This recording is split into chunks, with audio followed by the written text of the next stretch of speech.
pretty sure I just witnessed a near miss on the runway.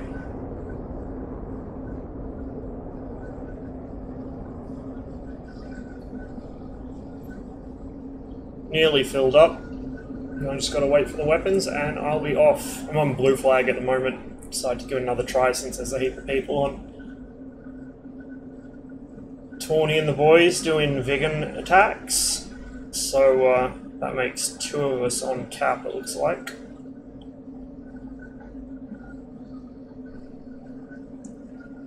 So we'll see how that goes.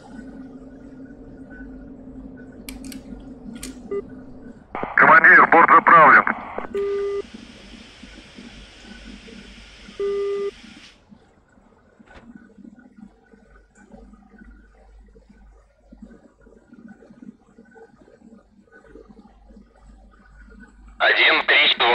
Заруливайте на стоянку. I've done a little more work in the Spitfire. I'm still not quite on top of the ground handling. It feels, I don't know, it feels weird. It feels almost too maneuverable in the air, like it's too tolerant of being thrown around and it retains its energy too well, but that might just be that previous flight sims I've played haven't been modeled as accurately. It's basically viceless once it's in the air. It's very easy to control. The only thing you have to keep in mind is that you do have to fly it a lot with trim, and the trim takes a while because it's just a hand wheel on the side of the cockpit. But the ground handling is a nightmare, and the takeoffs are so difficult. I've had a single takeoff so far where I came off the runway relatively straight. Most of them end up with me in a smoking hole next to it, and I think one of them I came off the runway basically sideways. It ground loops so easily. It feels like it's too easy, but I think that might just be me being a little over the top with the rudder because I'm used to quite heavy rudder inputs. And I'm used to the, like, I've complained before that these rudder pedals are a bit light. Once you fly an actual mechanically controlled aircraft, the rudder pedals are usually quite stiff. So you get used to stamping on the rudder because you have to quite a lot of the time to get any response out of it. Okay, looks like we're pretty much ready to go. So I'm going to go ahead and start the engines.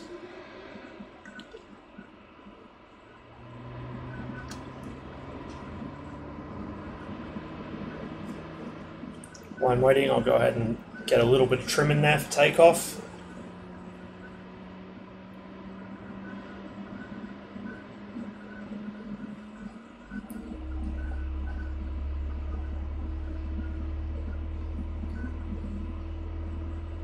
So I'm rolling my usual blue flag loadout, which is 4 R27Rs and 4 R73s.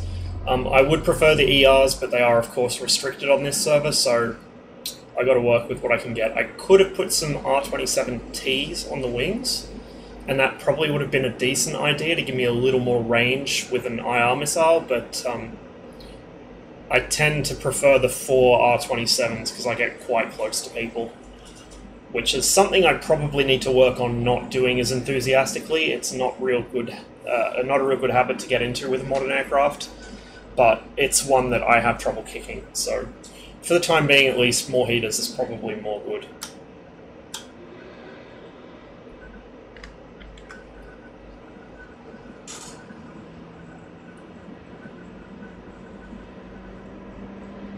Just wait for the second engine to run up, and then I'll start taxiing. I'm going to use 04, just because I don't want to be flying against the grain, so to speak. Everyone else seems to be coming down 04 for takeoffs and landings, except for that one guy that just took off after I started the stream. So I'm best off sticking with what everyone else is doing, I think.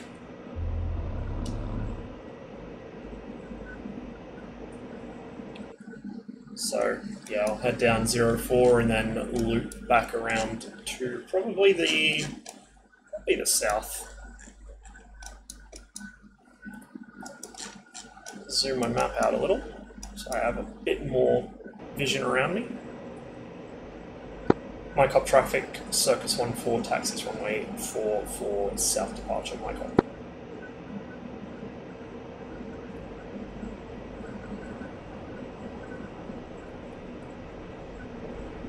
1-4-1. Сократ, I'm разрешаю pretty введение sure на 1 полосу to 4 4. is red 4 ATC. I'm pretty sure. I could be wrong. Also, you can tell I've just been flying the Spitfire because I tried to differential brake that and nearly sent myself into the grass, which would have been amusing.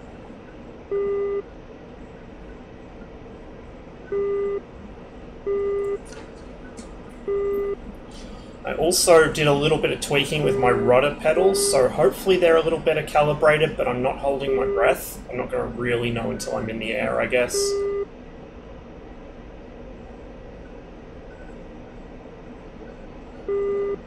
There's one of the boys there.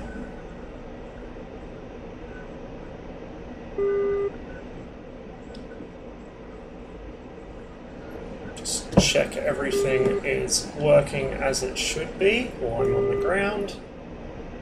And taxiing. Yep.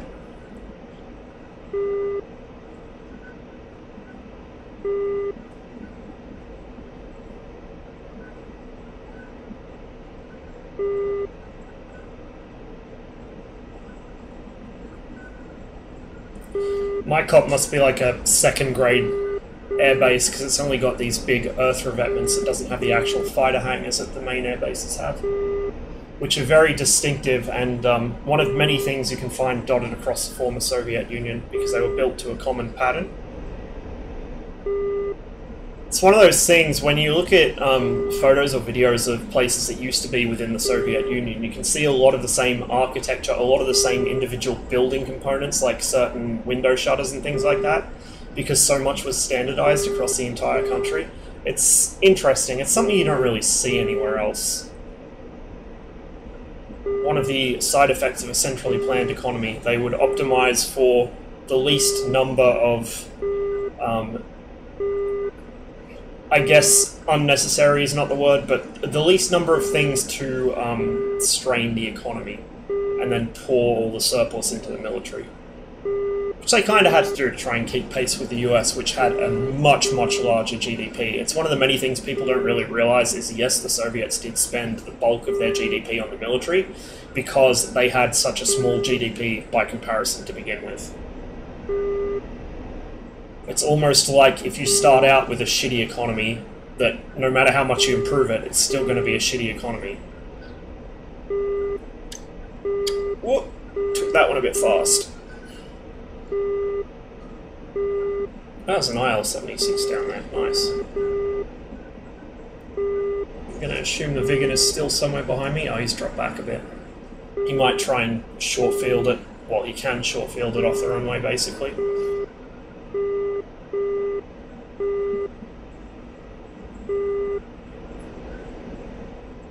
I'm not sure if he's going to be on ATC, because Tawny and the boys usually get on their own frequency, and I don't think they generally listen to ATC so much. Not that it really matters, I guess, because people in Blue Flag tend not to be very fastidious about using the correct ATC frequency. They're not as bad as on 107th or the OCG server, but you still get a lot of people who aren't using it.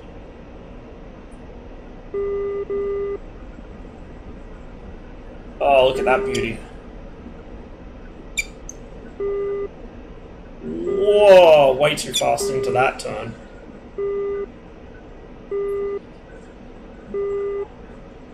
Oh, I see what's going on here.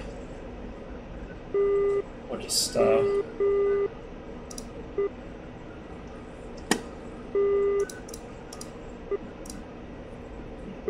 radio check 126.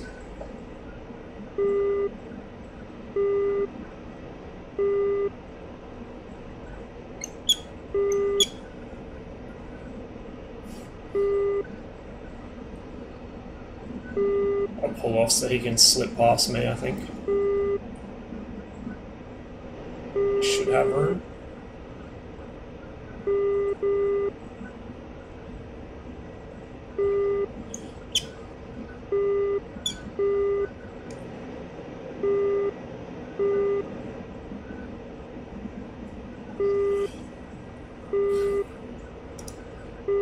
Not sure which freak they're on. I'll have to cycle through, I guess, until I hear something.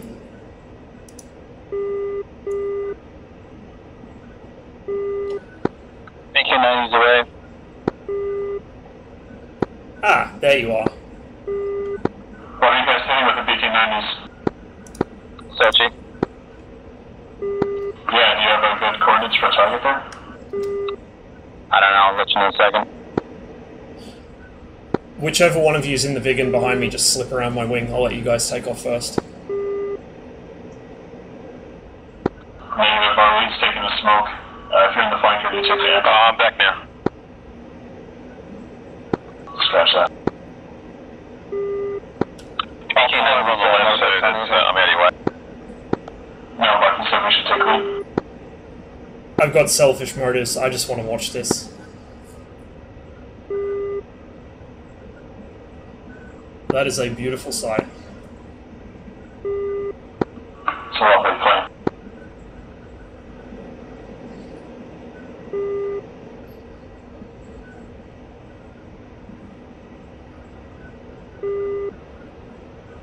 God, the fumes back here. Oh, jeez.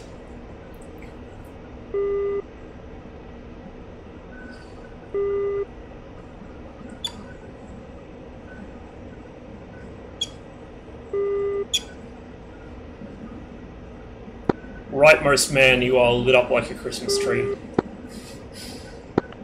For takeoff, of course. Just don't forget.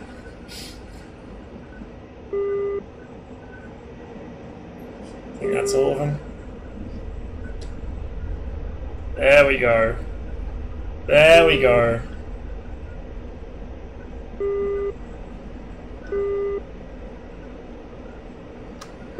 That's fucking awesome. Alright, on we go.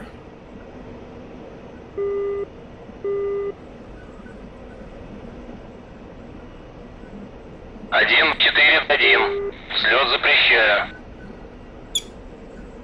1-4-1. Сократ. Взлет по готовности.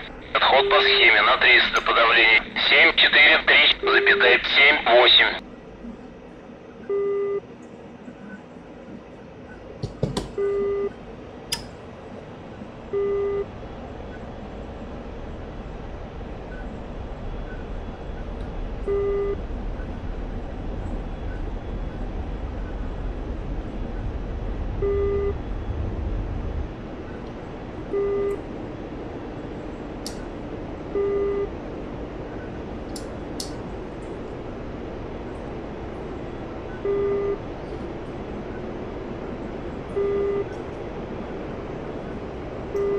Just veer over to the left a bit so I can get eyes on those guys, because I don't want to accidentally fly into them.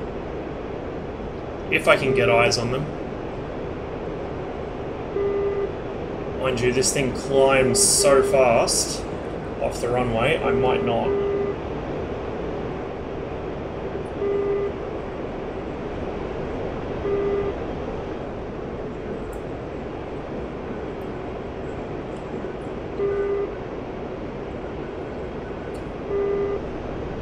So where's the action at the moment?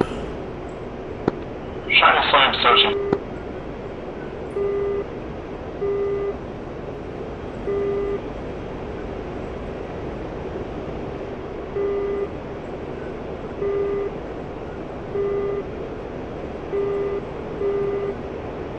Okay, now comes the fun part, trying to trim the flanker.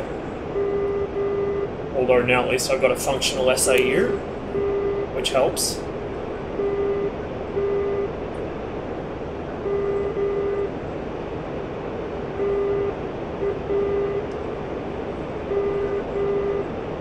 And I think I just tipped my aileron trim while I was trying to set my pitch trim, because that's slightly out of whack.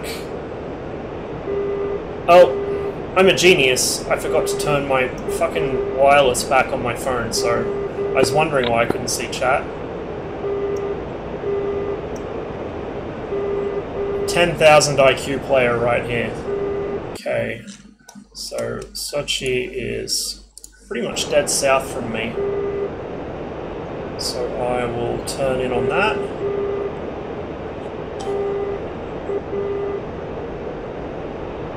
There go all my notifications.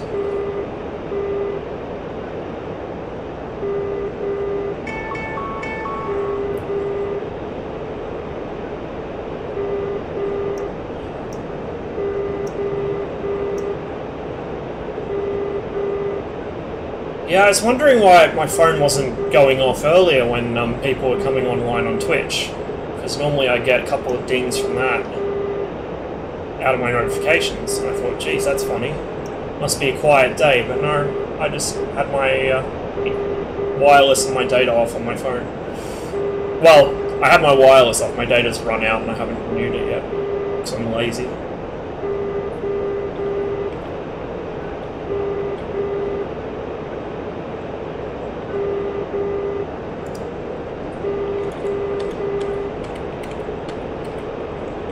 Nothing on the data link. Interesting.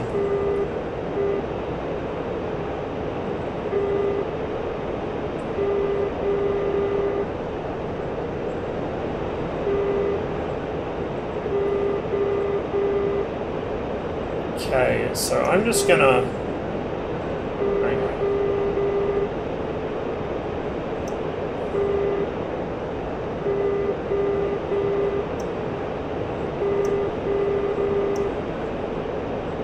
Just gonna get this thing pretty much on course and then set the SAU.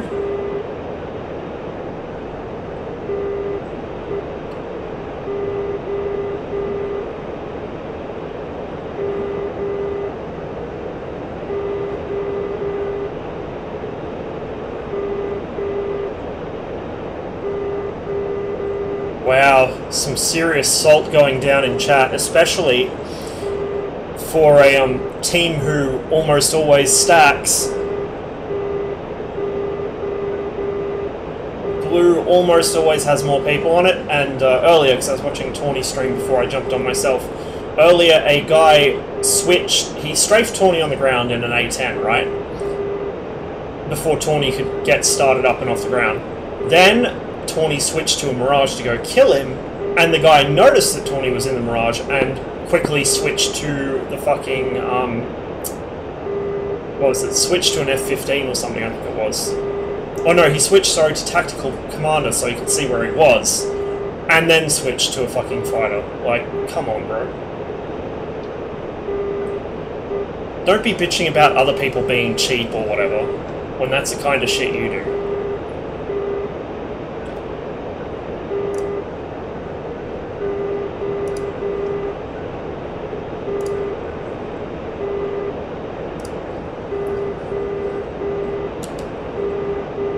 Let's see if the radar sees anything. Absolutely nothing, and nothing on data link, which is really uncomfortable.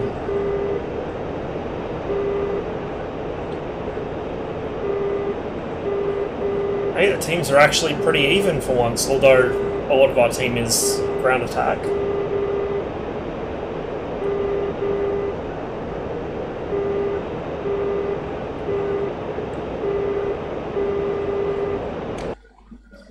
So I'm heading towards the northern end of Sochi, like towards, is that towards, no, not towards Adler. Adler is south of it. Okay, so that's Bullseye. So if I go pretty much towards Bulls, and try not to overfly any SAM sites, which I'm sure I will do, if not fly directly into an F-15 or something.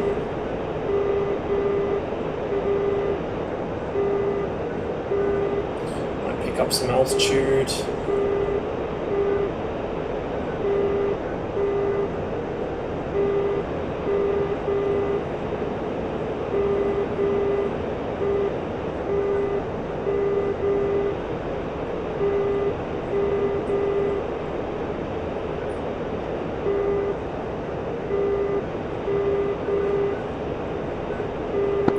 Still going for Sochi at the moment? Alright, I'm paralleling the coast just to the northwest of it, so if anything pops up I should be able to give you some cover. Copy that. Copy, we're about 60 kilometers out.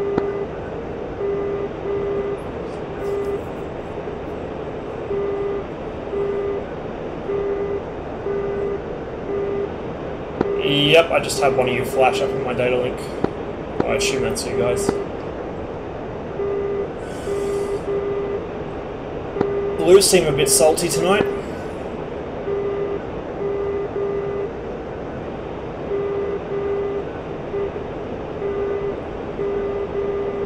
Well, I shot a pair of them on the tarmac, so...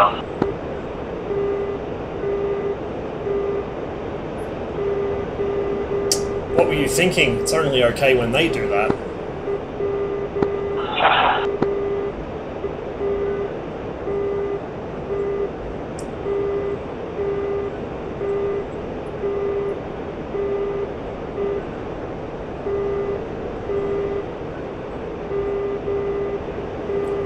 Still being painted,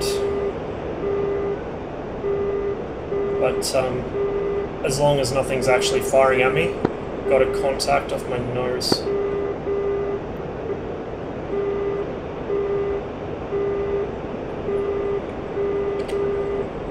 About 70 out. Looks like he might be coming up from Sukumi way.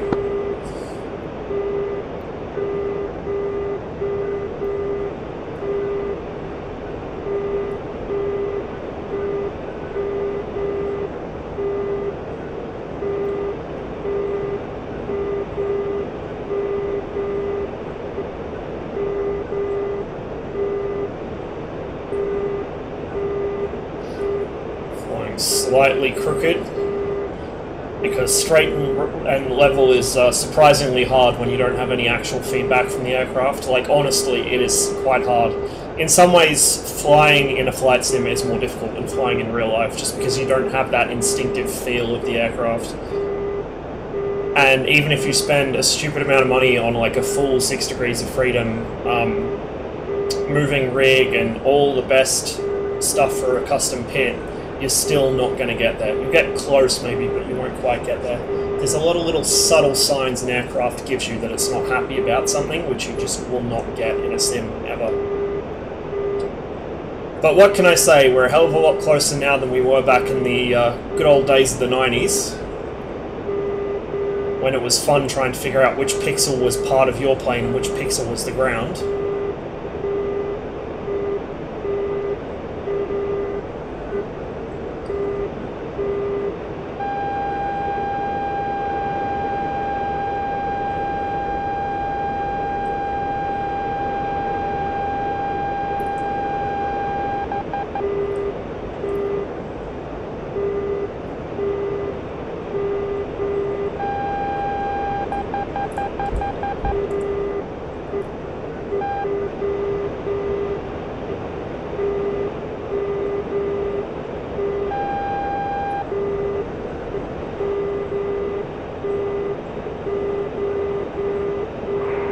This guy's probably going to try and drag me over some air defense.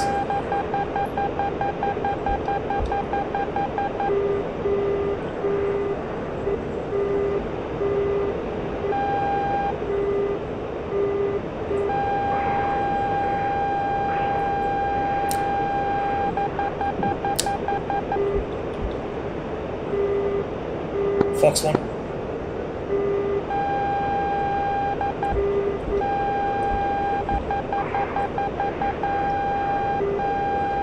I think I might maybe be out of their range, I hope.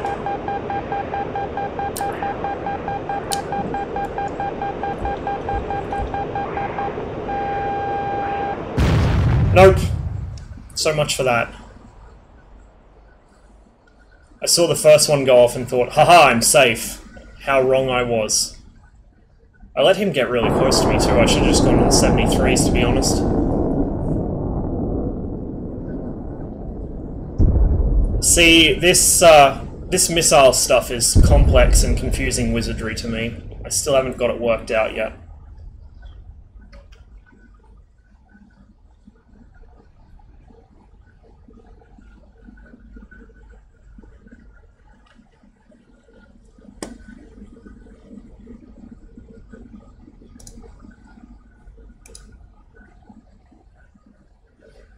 Lesson learned. Don't worry too much about keeping your nose on him, just go evasive. Even if he closes in, I've still got the advantage of close range because he has no 9x. So I can just go to I can just go to the 73 if he gets in close. I don't need to really worry too much. That was a bit of a bummer though.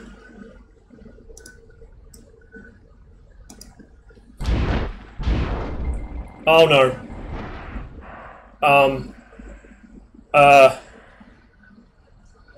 Yeah, no, we're not doing that.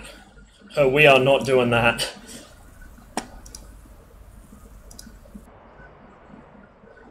Okay. I spawned under the IL-76. Now it's going to take forever to fuel this thing up, so what I'm actually going to do is rearm first and then fuel, because that way I can just decide to nope out if I need to.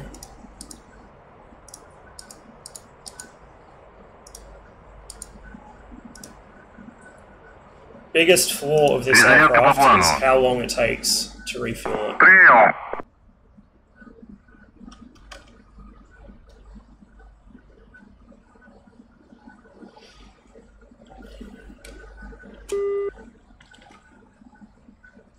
Get my SRS set back up as well.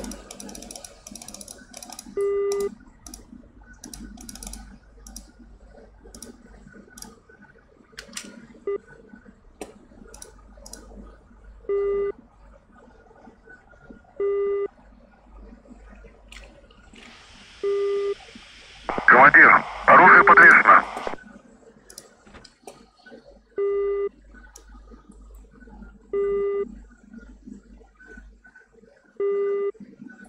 Might go with 70%. I probably don't need full fuel, to be honest. Because, let's face it, I don't generally survive long enough to need full fuel. At least not on blue flag.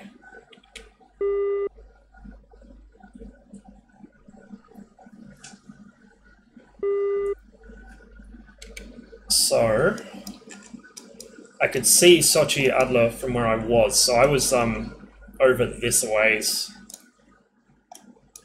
And that was coming from Sochi Adler, so if we go... No, that's not it. Where's the engagement ranges? No. Okay, no, we do have that turned on, but it doesn't work in here, I guess. So that was a SAM site at Sochi that was firing at me, because I could see the streaks coming up from the airbase itself. So that was the long-range shit. I think I need to get in the habit of not relying on the missile tone from the SPO as much, because whenever I hear that stop, I just kind of stupidly assume, oh, I'm not being tracked anymore, or the missile's not tracking anymore, I'm good. And of course, what do? I go back to exactly the flight path I was on, and the missile picks me back up, or they shoot another one. And as well as that, a lot of the time I get hit with heaters because I'm not even paying attention. So I think that's my main area to work on. I think once I know there's a missile there, I can get away from it well enough. Especially in this thing, just because I can pull some fairly stupid maneuvers that the missile's going to have trouble following, and I was in the mountains. But I think the big lesson there was I should have immediately gone low. As soon as I got fired on the first time, I should have just dove into the mountain valley, used that, because I knew where that guy was. He was above me and quite close, and then I could have waited for him to pull in to try and get close to me, especially since these guys can't use their spam rams because they're restricted, and then I could have killed him with the 73s, perhaps.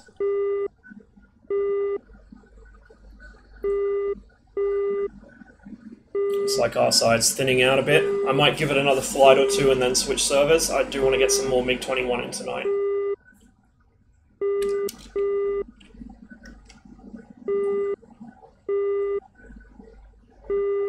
Man, Blue is talking some mad shit tonight. It's a bit rude of him. You know what, I think I can refuel while the engine's running, so I'm going to go ahead and fire them up. And if the ground crew protests, well, I got a bit over 5,000 kilos, that's enough for a patrol. Be a relatively short one compared to usual, but it's enough.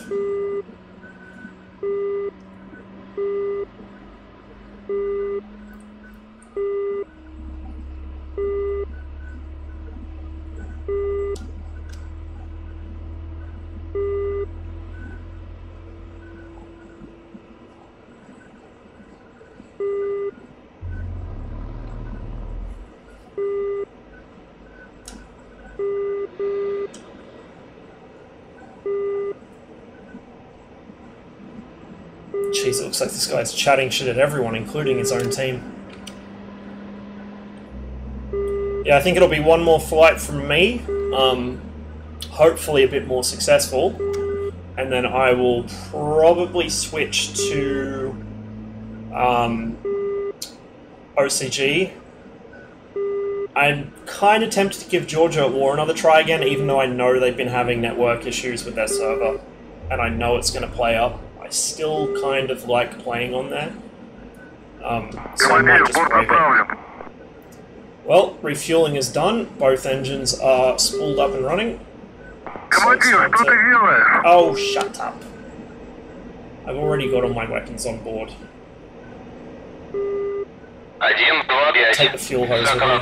Разрешаю руление на полосу 4.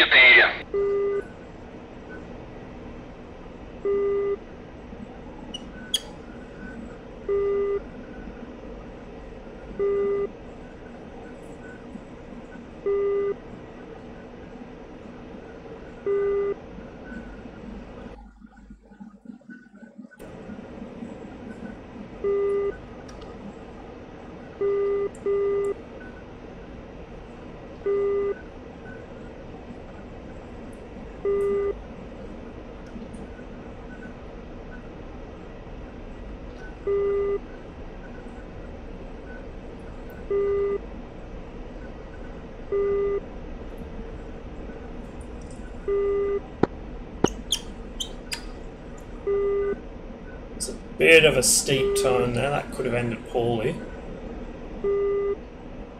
Once this thing builds up speed on the ground, it keeps a hold of it pretty good. You can be in idle throttle, it will still want to run away on you.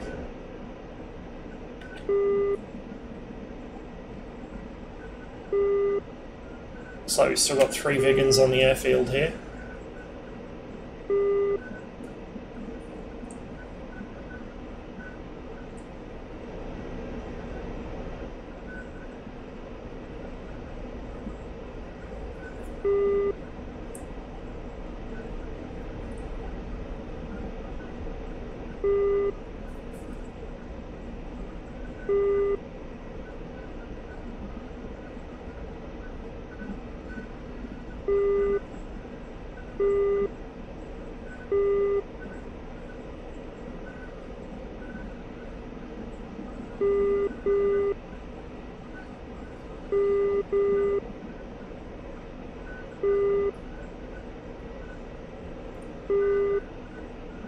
So something else I need to do is figure out how to use the electro-optical sensors in this thing. Because at the moment I'm very heavily reliant on the radar, which obviously gives away position immediately. But in situations where I know where an enemy is through the data link, I need to learn to use the ERST to lock them up.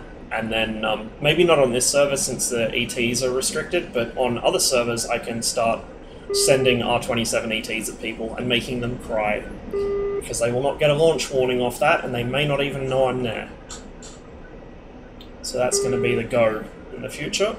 I'm going to taxi right past this IL-76. So the reason I noped out of that last spawn is because I spawned inside the tail of this thing. It's obviously parked up on one of the player spawn positions, and when it's parked there, it doesn't invalidate the spawn position. You can still spawn on it.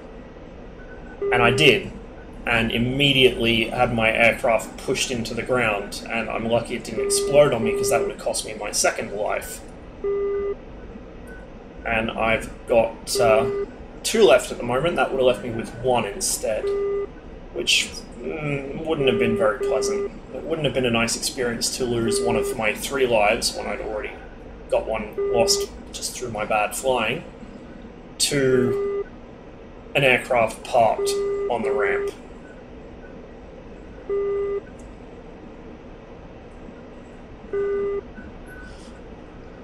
It's like the old days in fucking Halo and stuff where you'd telefrag people. Basically, that's what that IL-76 very nearly did to me. And if you look at it from here, you'll probably see some damage on the tail. Oh, sorry. What's the tanker version of the IL-76 called? It's still an IL-76, right? Like IL-76MD or something? Yeah, that's what that is. And that's why its tail is all chewed up. Because it had a flanker inside of it for about 10-20 seconds. Pretty good meme. Now, even though I don't think I'm going to get a random failure on them, and I don't think Flaming Cliffs 3 aircraft simulate random failures, I'm just going to check my flight controls.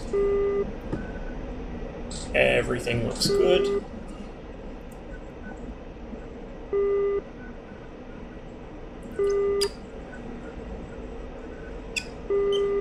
Now, I think those are the 3 Vigans lining up there. So if I can just take a look. Yeah, they are. Okay.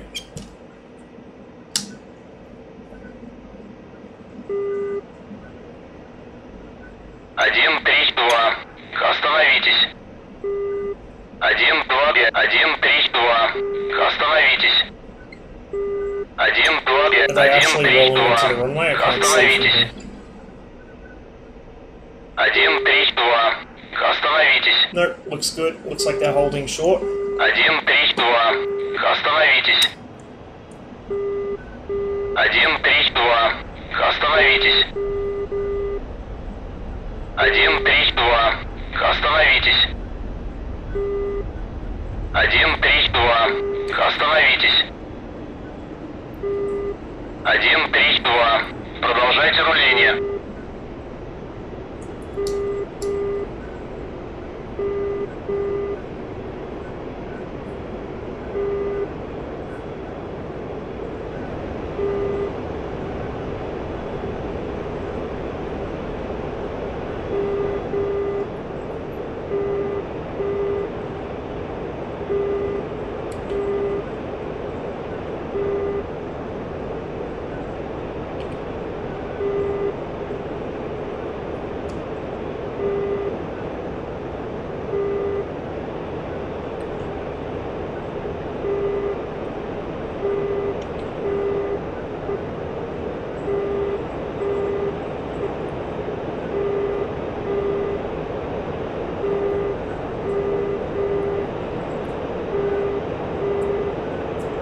Afterburner.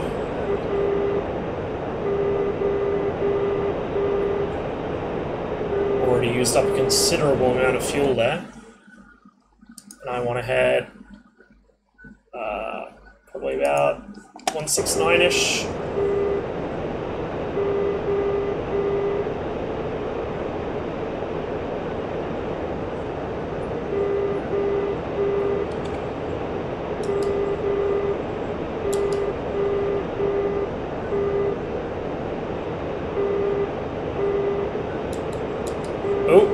I spy, with my little eye, an enemy aircraft on my data link.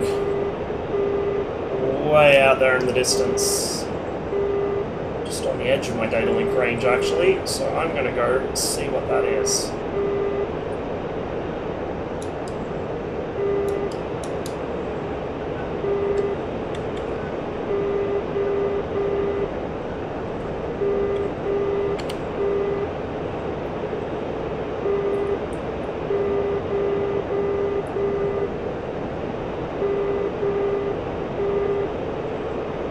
Should come in on the radar any moment now. It's just crossing into its range. Off the right side of my nose.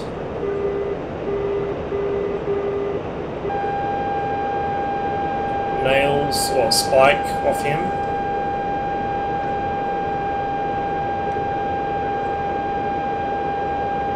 And I still don't have him on radar, which is interesting. There's another over that away. But as long as this guy's by himself, might be able to deal with him, maybe. We will see. Still a bit far out from my radar to get a decent return, I guess. Yeah, back to nails on him.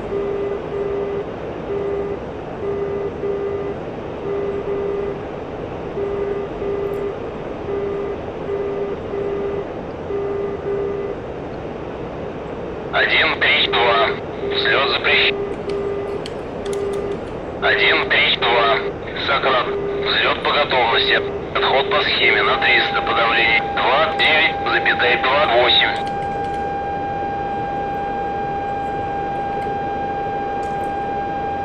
Okay, now he's just coming into the edge of my range. Enemy aircraft about 150, 200 kilometers, bearing 158 from my copy.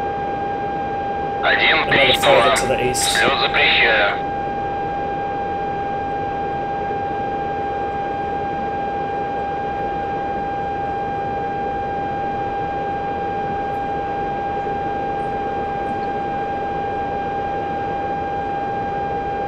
Okay, I'm going to get a little lower here, so I can use the valleys if I need to.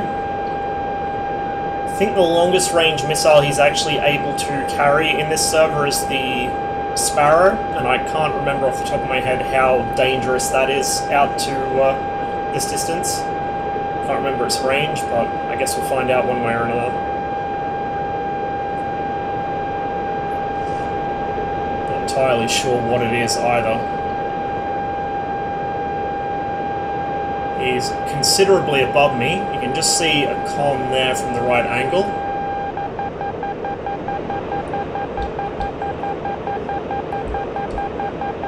Okay, that would be a missile.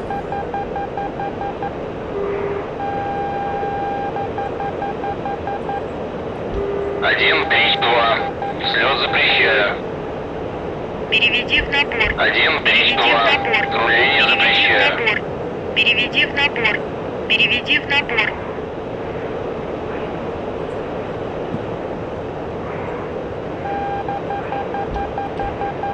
Переведи в набор. Переведи в набор. Переведи в набор. Переведи в набор. Предельный угол атаки. Переведи в набор. Предельный угол атаки.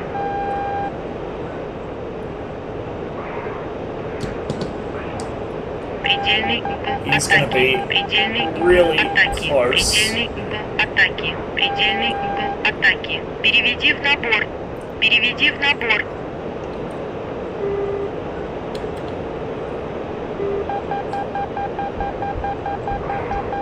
Предельный угол атаки. Предельный угол атаки. Предельный угол атаки. Ah! No, I definitely need to work on my evading missiles.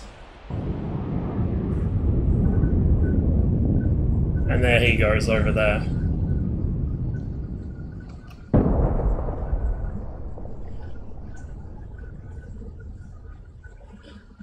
I probably should have, because I was that hung up on trying to get my nose on him, I should have probably just followed the valleys heading east for a bit further and tried to loop back around. I mean, the fact I got so close before I went defensive let him come right up on top of me and there was nothing else to cover me, but I don't know. We'll work out this modern air combat thing one day, but I'm very much still stuck in the old-fashioned mindset where I try to get close to people and I'm not used to having to evade things that can actually follow me. And if I am, they're usually fighters. So I'm going to dip out from blue flag, since I've lost 2 of my lives anyway, and I think the skill ceiling there is a little bit higher than I can deal with by myself. I'll just check the DCS Cold War. That's not D, that's S. DCS, there we go. Okay, that's empty. The actual Cold War server, oh, no, what am I doing? There we go. Actual Cold War server has a single L39 in it, so I don't think there's much point hopping on there at the moment. OCG has quite a few people on it. Someone's flying the spit, nice. Yeah, let's do OCG. Fuck it. Actually, before I do, I'll just check 107 real fast. Because if there's less player on 107th West, and 107th West doesn't appear to be... No, it is.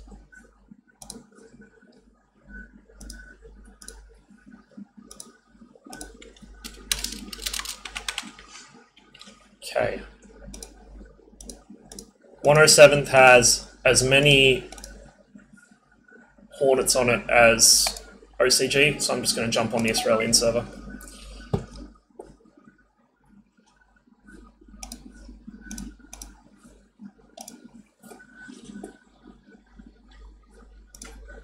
Simplifies things a little.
Server's taking a while to load tonight.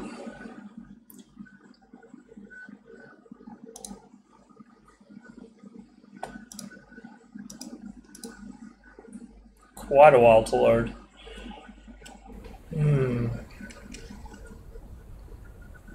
There we go.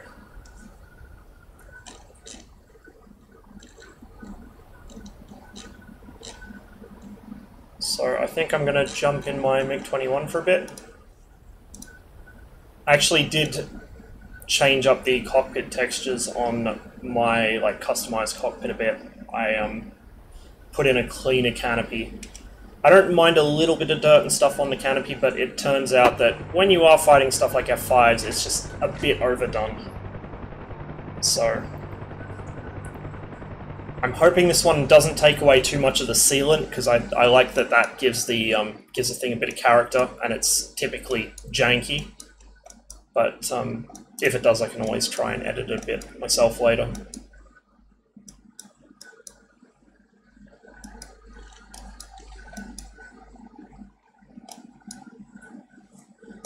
Okay, turn my ruler on so I can measure stuff.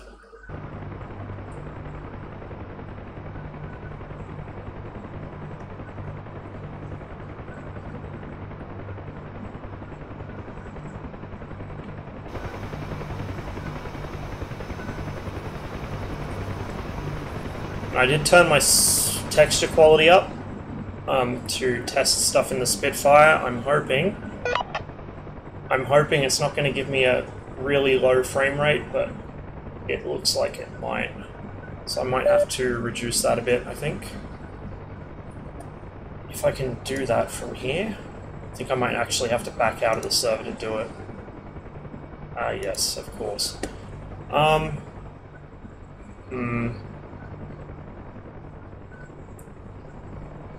It might just be while it's loading in, maybe.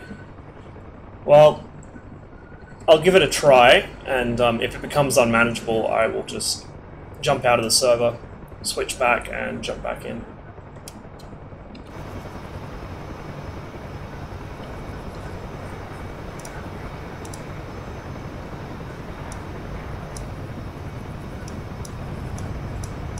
Whoop, that's not what I want to do.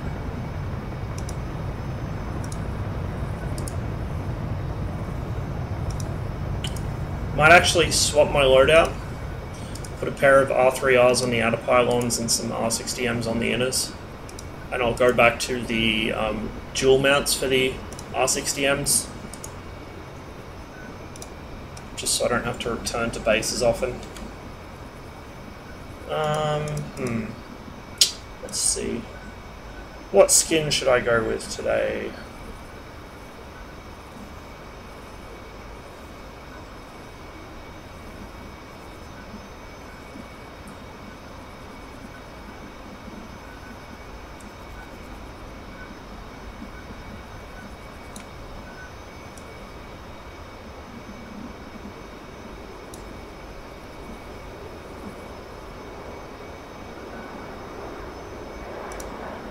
Might just go with a good old VVS grey to start with. Перезарядка по плану. Принял. Hard to go wrong with that.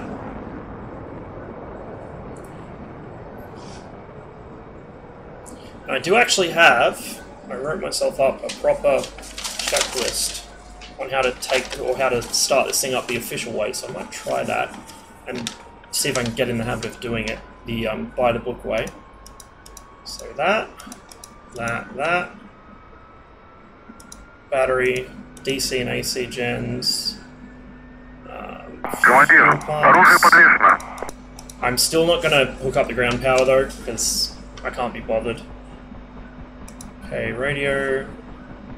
And then that's when you would hook the ground power up, but I'm not going to do it. Extinguisher APU. Crack the throttle.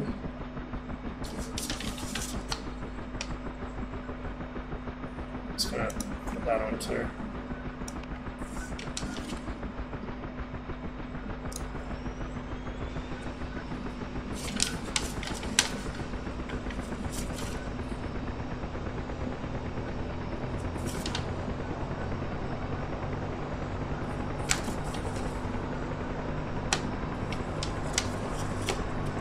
And I'm going to wait for that to hit about 35% RPM.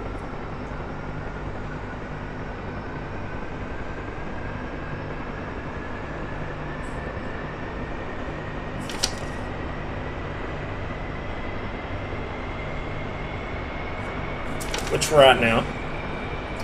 So then gyro switches, so those two. SPRD, because apparently the countermeasure pods use these, and yet having them turned off has never affected me in the past, so who knows. SARPP, all of these, and I may as well set my arc now just so it doesn't piss me off by constantly blooping at me, same with the RSPN.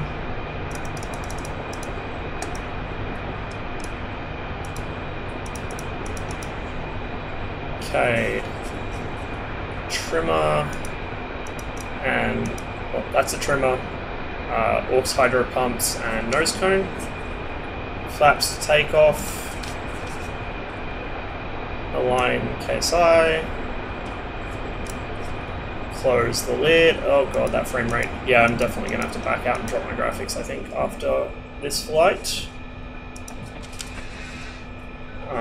Pitot heat on. Seeker mode switch. Oh, getting around and seeker mode. So I'm going to leave it on radar. Select 1 and 2 for my inboard pylons. Okay. Get some lights on as well. Technically, I've got this thing basically started up. So I'm just going to set the radar to standby now, so it'll warm up while I taxi. Oh, hang on. Sorry guys, phone call. Be right back.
Alright guys, I'm back. Sorry about that.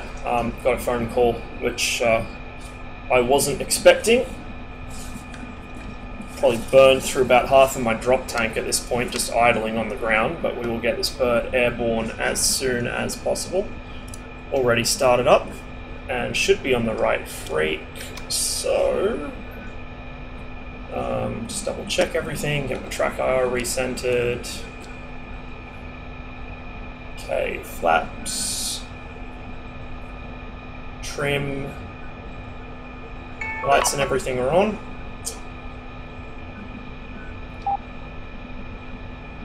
Is my radio on?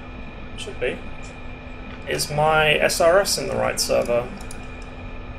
Ah, it's not connected to the game. There we go.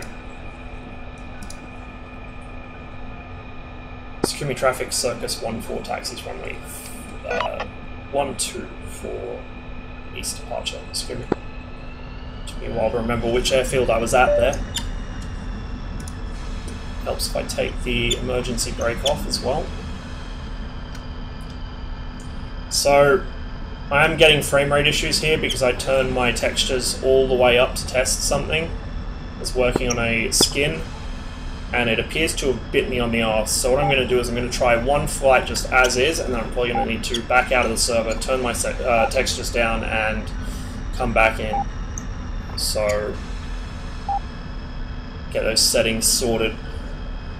Unfortunately, you can't do it while you're in the server. In fact, if it gets too stuttery before I start my takeoff roll, I might just dip out before I'm off the ground.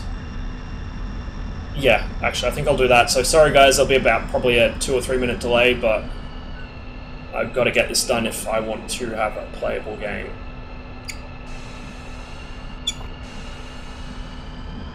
Secure me traffic, Circus 1-4, cancel previous. I've got to dip out to change some settings.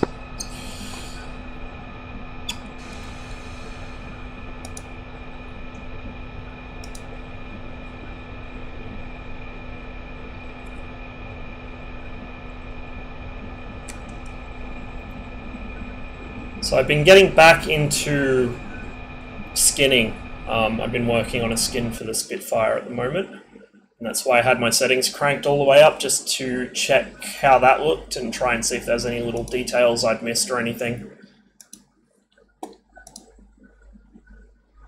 I've got to figure out why I can't open the MiG-21 template, because I got the full paint kit off of a guy in the Tomcat Alley Discord, but for some reason my Photoshop won't open it. And I'm not certain why that is, but it's a bit annoying. I think my other settings should be good. Hopefully. They've worked before.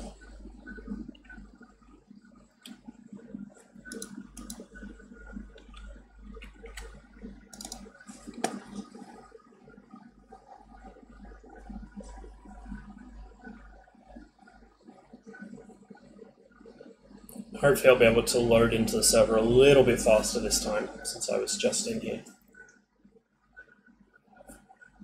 Not going to bother going with the official by-the-book takeoff checklist this time, just for speed of getting off the ground. It's much faster to just stick with my usual process. Apparently, because I was looking for something related to the radar the other day, apparently the MiG-21 is getting a midlife overhaul pretty soon, or it's in the process of getting one. Something to that effect, which should include a new cockpit, so new mesh, new textures, new everything, which will be nice. They're splitting the textures back into 4096 by 4096 maps instead of 81, whatever the fuck it is. Was it 8184, I think? 8K, basically. The 8K textures are a bit too much for most people's games to handle, so they're going to crank that back down, which is probably going to break a lot of skins, but at least it'll make the game run better, and I suppose you can always just rework them and update them.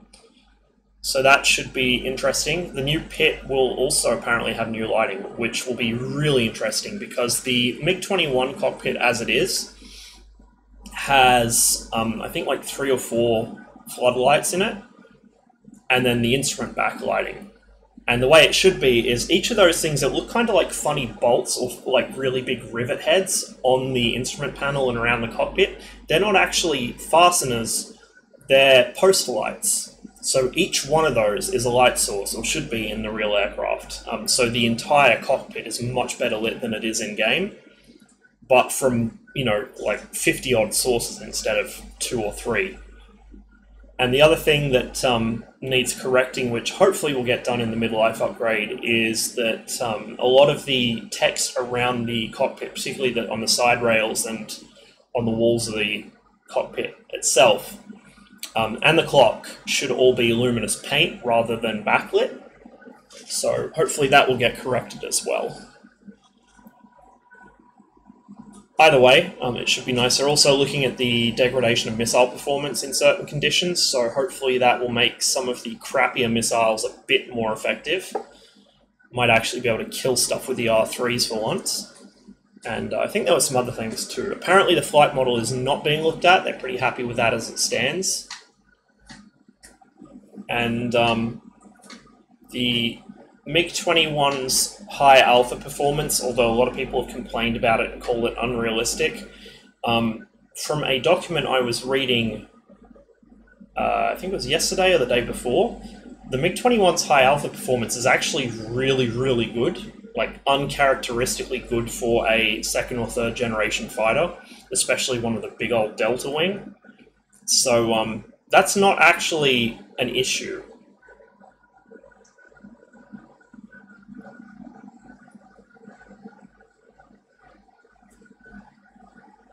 Which makes me think about how ridiculously good the MiG-21 would be in this game if there was like a MiG-21-93 or a MiG-21-97 with, or MiG-21 2000, whichever one it is, with the miniaturized version of the MiG-29 radar and the R-77, the R-27, and the R-73 with the helmet sight.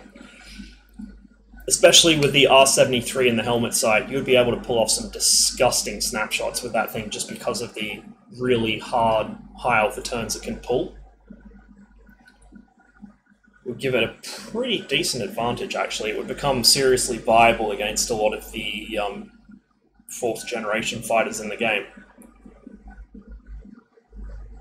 Apparently the difficulty in getting the engine to compressor stall is also realistic. Supposedly the Tumansky, I think it's a R25. Apparently that's quite resilient and quite resistant to compressor stalls at high angles of attack, much more so than Western engines, which I found interesting. So the MiG-21's got a lot working in its favour, but in DCS, because its radar is so dated and its missiles are generally ineffective, except for the R-60, it does suffer a bit. But once more aircraft of the 2nd and 3rd generation come into the game, it should become a lot more useful and able to do a lot more damage.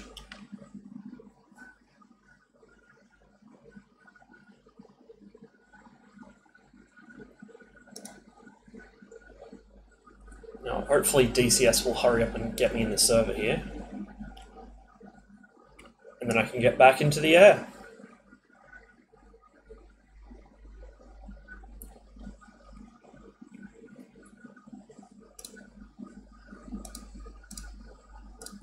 Also hoping my mic's behaving itself. It usually doesn't like being muted like that, but obviously I didn't want to subject you guys to the phone call I was on, so I had to put the kibosh on the mic until the call was over.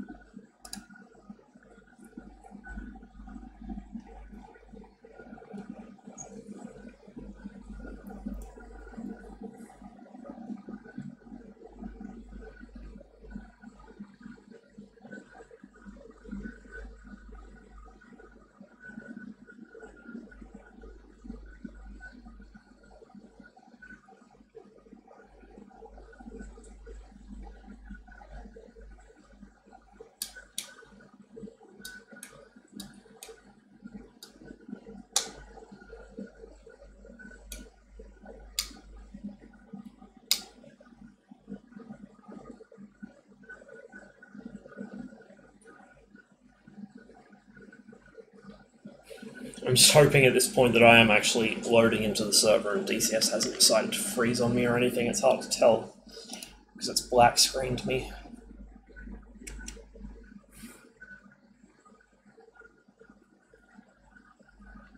Unfortunately, it wasn't until I got into OCG and my frame rate went through the floor that I actually remembered I had turned my settings up. Otherwise, I would have done it before I started the stream. Well, would have fixed it, rather.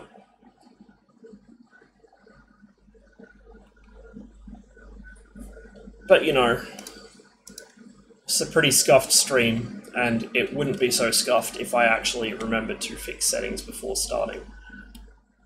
We can't have professionalism here, it's just not right. I think I'm going to restart the game, so bear with me a minute here. Sorry, guys. I know this isn't really the most exciting thing on Earth at the moment, but hopefully once DCS is cooperating, we can get some decent flights in. Just going to restart the game here.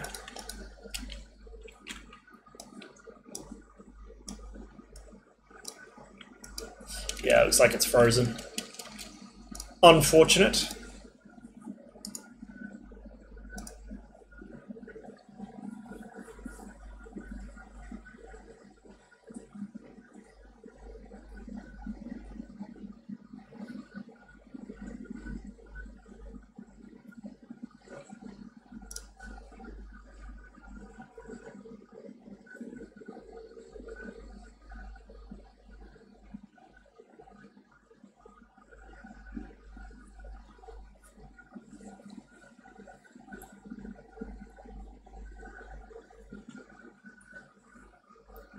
I'm also going to go turn the aircon off because it's actually getting kind of cool in here. So that will kill some of the background noise as well.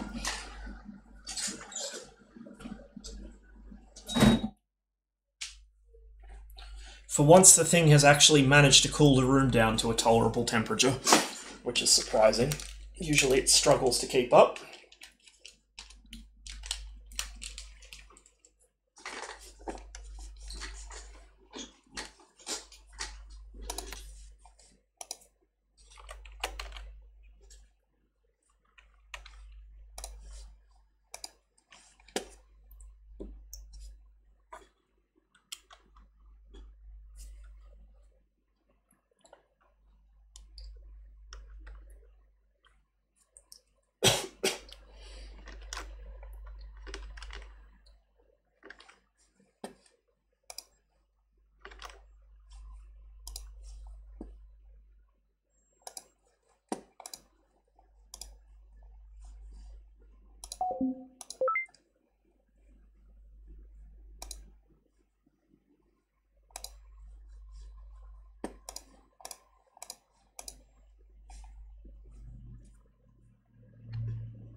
So, as I was about to do, before I had to dip out of the server to fix up my settings, I'm going to take the MiG-21 up for a bit, see if I can knock down some planes with that.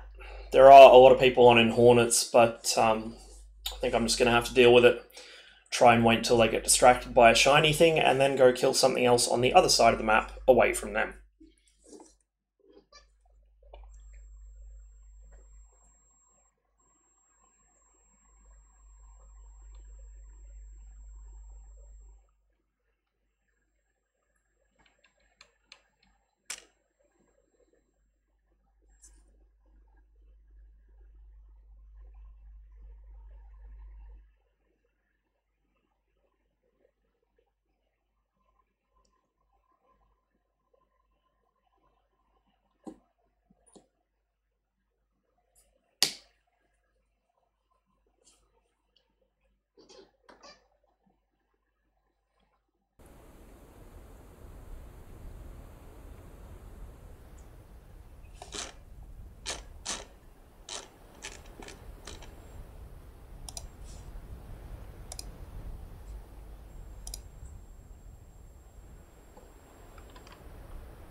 Перезарядка по плану. That seems a little better. Doesn't quite look as pretty, but it runs better. And that's the more important thing at the moment. Okay, I'm going to do my usual startup procedure instead of the official one, just for speed and ease of remembering.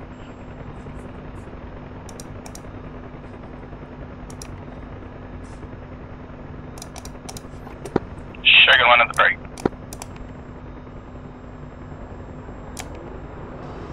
Командир, оружие подвешено.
Interesting. It seems that my attempt to get clean cockpit textures in here Shaken 1 on final runway 30.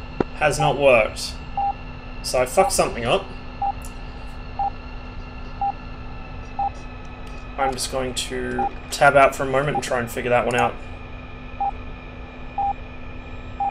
while I have some time on the ground here.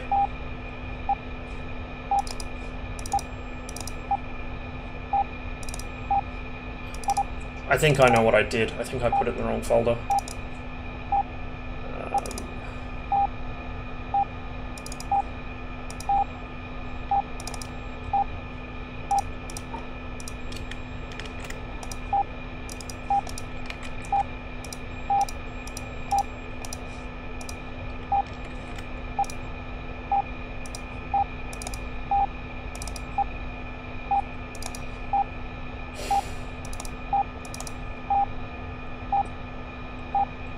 Hopefully it will let me do this while I'm running the game. It might not. It might throw a tantrum. Go ahead and put that in there.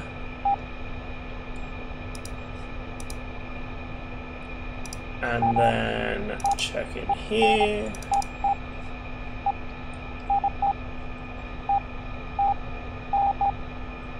Alright. Maybe that will fix it, but probably not. Probably not.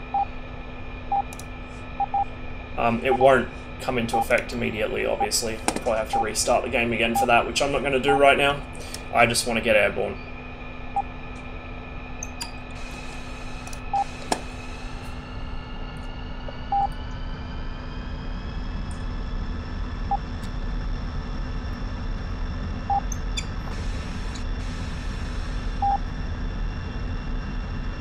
Skimmy traffic, Circus 1-4 taxi, runway 12 for east departure, Skimmy.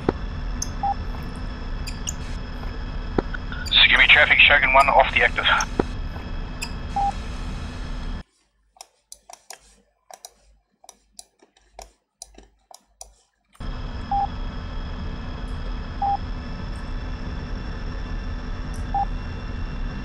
So I'm back to the quad R60M loadout for now, just to give me a little more combat endurance, so to speak. But I've moved them to the inner pylons instead of the outer ones. I've also got the thumb hat on my stick bound to control the missile selector and a pylon selector, so that should make things a little easier in the middle of a whirling dogfight. I can just switch HOTAS rather than having to reach across and click on the selector there on the dash and probably turn it the wrong way, as I tend to do.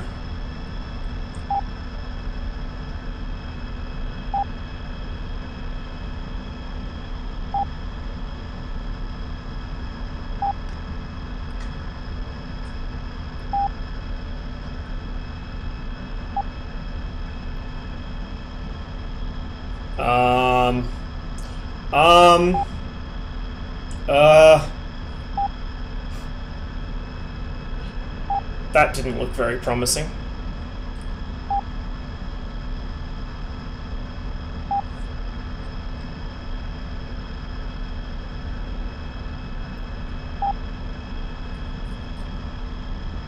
Oh, should probably turn these on. Apparently you do need the SPRD switches on for the ASO pods, which I didn't think was the case, but no, apparently you do.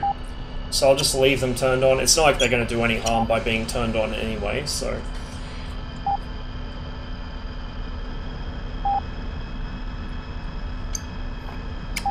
But yeah, as I was saying before, like, this is a post light, that's a post light, that's a post light. There's so many post lights around this aircraft, and there should be like a full-on light just on the canopy rail there.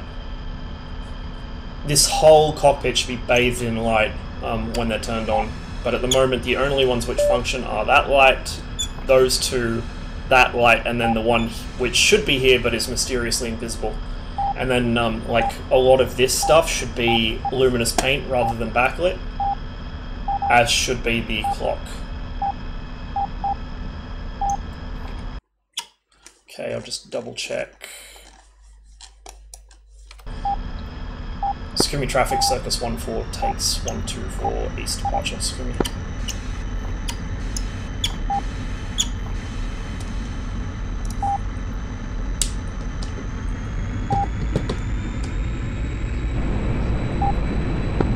Venom, hold short.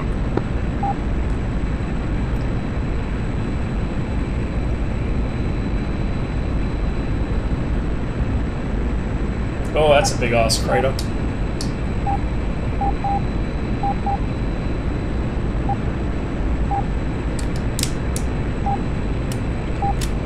Scrimmy traffic, Circus 14 clear all runways and departing east security. 249 for 140 at 23,000 knots. Okay, 110. It's relatively close. I'm gonna flip my radar on.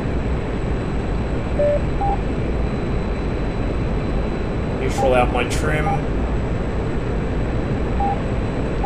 Focus 100. Request bogey dope. Okay, he appears to have gone down. That was probably what the SAMs were shooting at. Focus. So the next nearest is 313 for 60, which is quite far out, so back off with the radar. 100. Focus. Bra 311 for And I'll start a lazy turn that way. Flanking.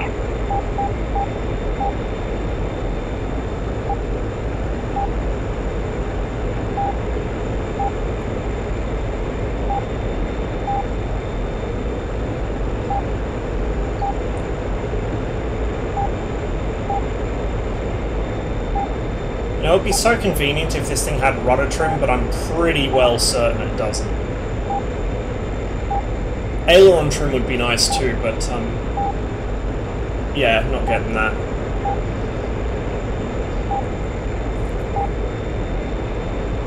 Okay, 304, and he's heading pretty much direct south.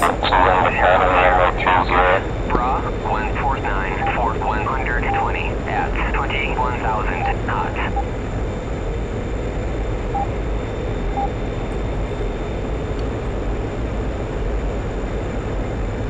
Bit of a lag spike there.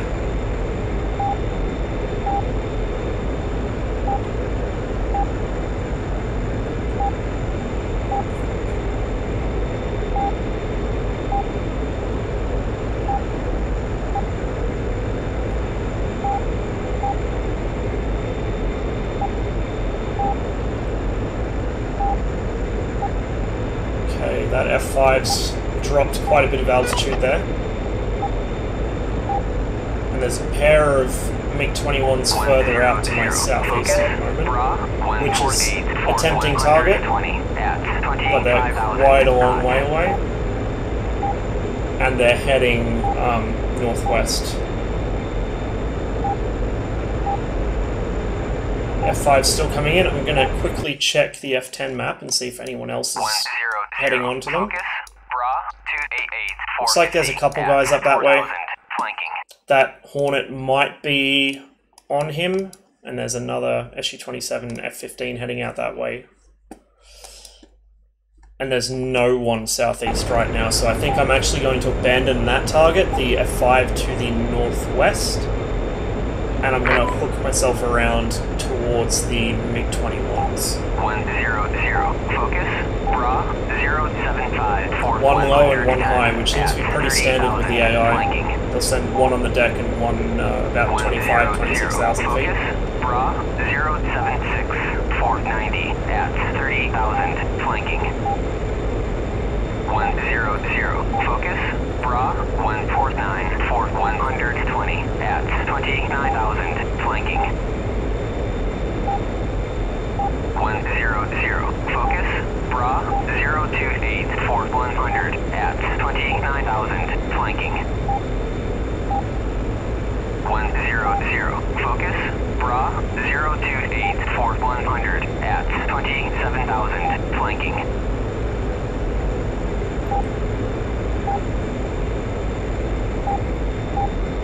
Okay, I'm going to level it out there.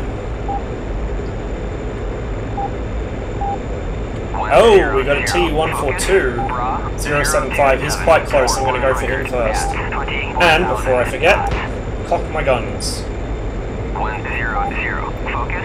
So we'll hit the TU-95 and then possibly swing onto those MiG-21s, depending on what situation develops in the meantime.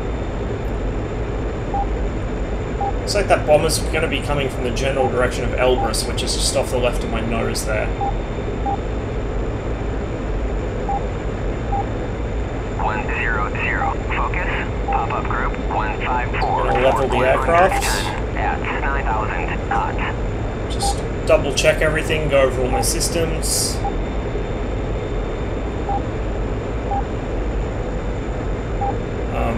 Just got the radar sitting in medium altitude mode for now. Bra, 021, 490 at 27,000 knots. 100, focus, bra, 021, 490 at 25,000, flanking. 100, focus, bra, 158, 100 at 10,000 knots.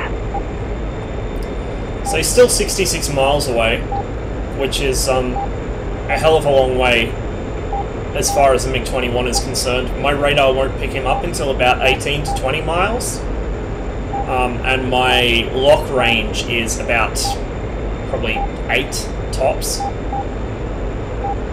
It's quite low. 100, focus, bra, 020, 480 at It's also tracking slightly to my right. Flight of 1 hard, call sign November Charlie, taxi runway 15, Canada for takeoff. Now, I'm kind of tempted to go for guns on him, but I think what I might do is I'll see if anyone else is headed that way. If someone else looks like they're going to try and go for the intercept as well, which might happen here. I don't think Tricky will try and get him, he's in a Vigan, but he might. And if that's what happens, I'll go with the R3R. Otherwise, I might just go in for a guns pass and save my missiles for the MiG-21s, or anything else that turns up. There we go. Second, actually they're both 142s, not 95s. So both TU-142s are now sighted. One a bit closer than the other. About the same bearing. So I will see if I can get both of them with guns, maybe, because I could always use more guns practice. I'm quite sloppy with the guns in this thing.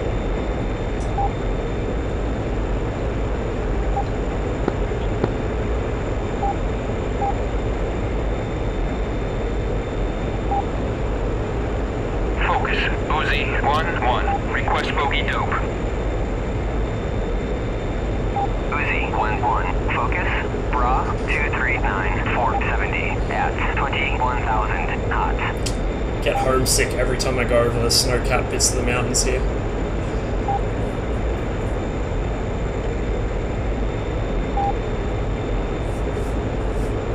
I'm not from the mountains, I'm from the prairies, but this country doesn't have real mountains, and it very rarely gets real snow more than a couple of inches deep, so, you know. Most things here that are classified as mountains are, well, I mean, they are mountains. They're very steep and rocky, but they're also not very tall. It's the steepness that makes them impassable, not the height. You don't get anything near this. Okay, so 33 miles, they're getting a little closer. About 20 to 25, I'll be turning my radar on. I'm going to start bearing to my right slightly as well to put me on a better intercept course. And give the aircraft a tad of nose-up trim, just to try and keep it level.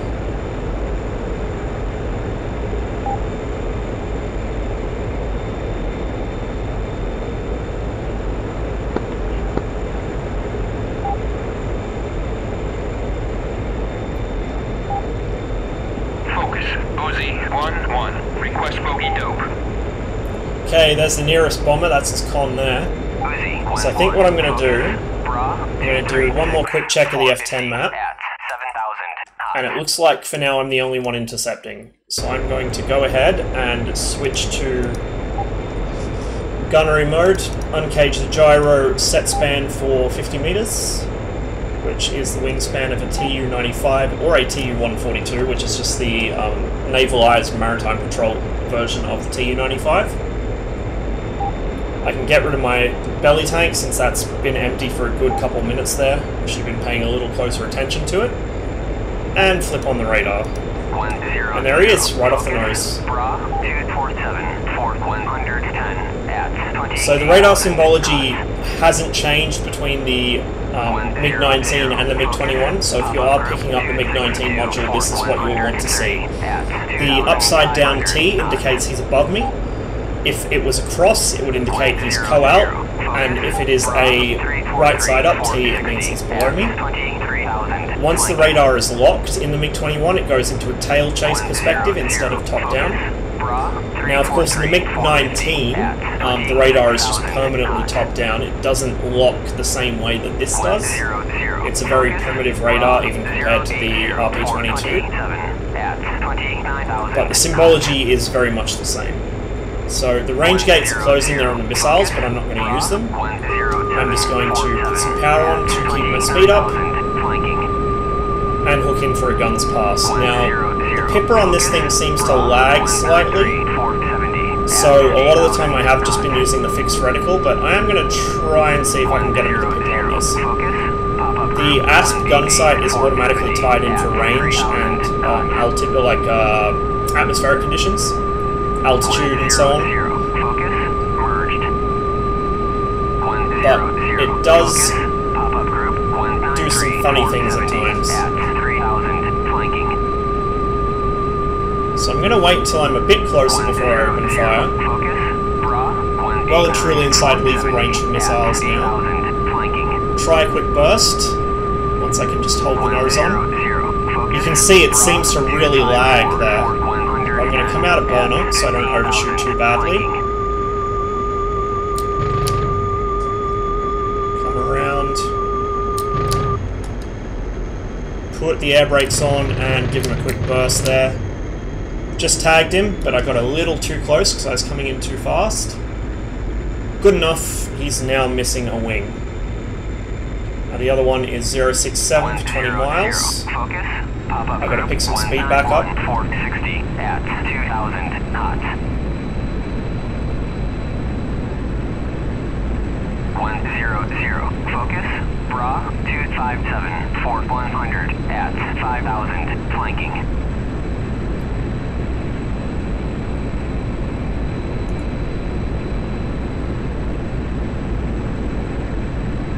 It's a very steeply descending turn there. You can see the contrail for the second bomber. It's coming straight at us. Yeah, the pipper on this almost in gyro mode seems kind of counterproductive because it does lag behind quite a lot. And I'm not sure if that's a some sort of unintended bug or if that's actually a correct historical representation of the ASP gyro side. It seems like it might be a little jankier than it should be, but I honestly don't know. You can really see how much it lags there. Okay, we got this guy locked. You saw the T there for a minute while we were co-out with him. So if I unlock him right now, you can see that it's a T icon rather than, or sorry, not T icon, a plus icon rather than a T. It goes back to the inverted T when we're locked. That doesn't signify what altitude he's at when you're locked, it just signifies his aircraft. As I said, it is a tail chase view. I'm going to go just slightly back into burner to pick some more speed up. Turn my meteor filter back on. Even though there's no weather here at the moment. Try for a head-on pass and then hook around.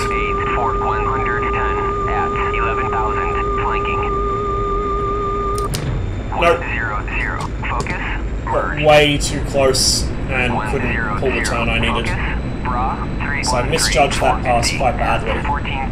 But he's not going anywhere in a hurry, so I can loop back around. Extremely low speed here, so I'm going to flip the second stage burner on and just hold the nose down for a moment to pick some speed back up. Back to first stage burner.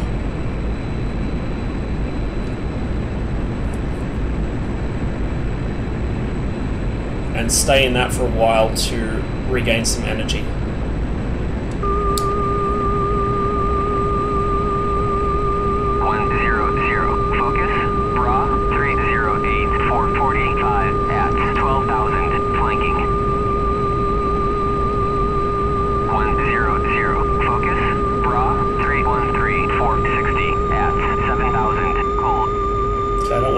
This guy too quickly. I need some back trim here to hold the aircraft stable. She is porpoising quite a bit.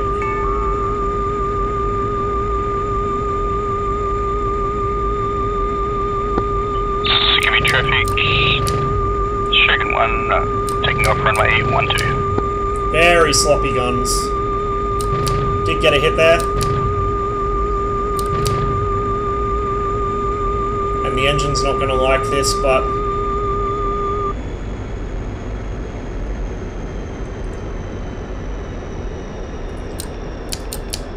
oh, I think I emptied my gun. Yes, I did, but I'd say he's probably going down, and now I need to air start my engine.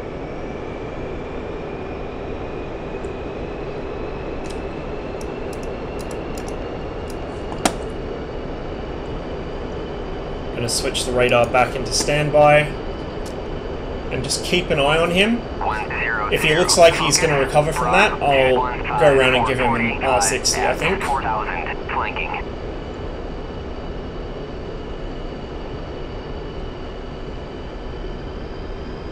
Okay, we got the engine back.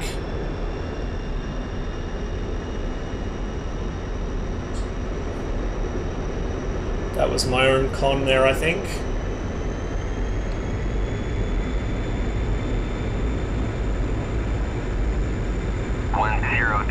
Focus, Bra, 235 for 130 at 3,000 knots.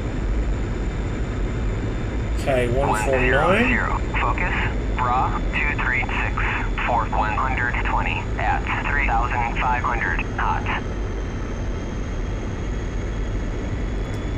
So he should be off the nose, but I think he's going to go in. Judging from the way he was flying. Request bogey dope. He may have already. Nope, 140 at 7. 147. 18,000, so he's above me.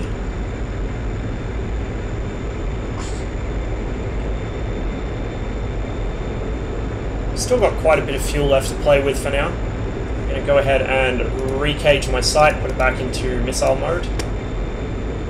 Since I'm now out of gun ammo, I really think it's probably not even worth using the gyro on this because it kind of bamboozles you into making bad shots. It seems really laggy, I don't know. So I think in future when I'm using the gun I'll just stick with the fixed net and have to try and judge the lead manually. Which is not that big of a deal really, especially against bombers and other targets that aren't really going to be actively evading you so much. Right, there he is. So I'm going to flip up into IR missiles, select my inboard pylons. These are R60Ms, so they are all aspects, but they're also very small. So one should hopefully do it, but might not be enough. 100, focus, bra, 242, for 110, at 2,500 knots. On the other hand, I'm slightly concerned I don't have tone yet. Might be a little too far out, maybe.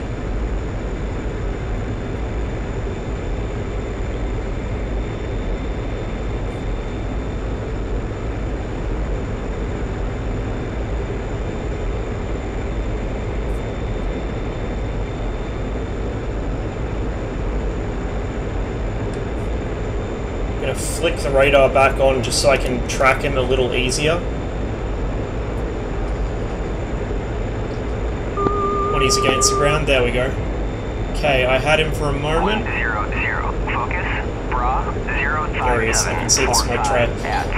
When, excuse me, when the level of detail models switch out like that, it can make it quite hard to see the aircraft because it goes from a fairly visible black dot to a much less chunky silver thing. It's kind of contradictory, but it's been an issue in a lot of flight sims. IL-2 had the same problem. So I'm going to switch pylons. Whoop. Just so I'm not carrying an asymmetric load.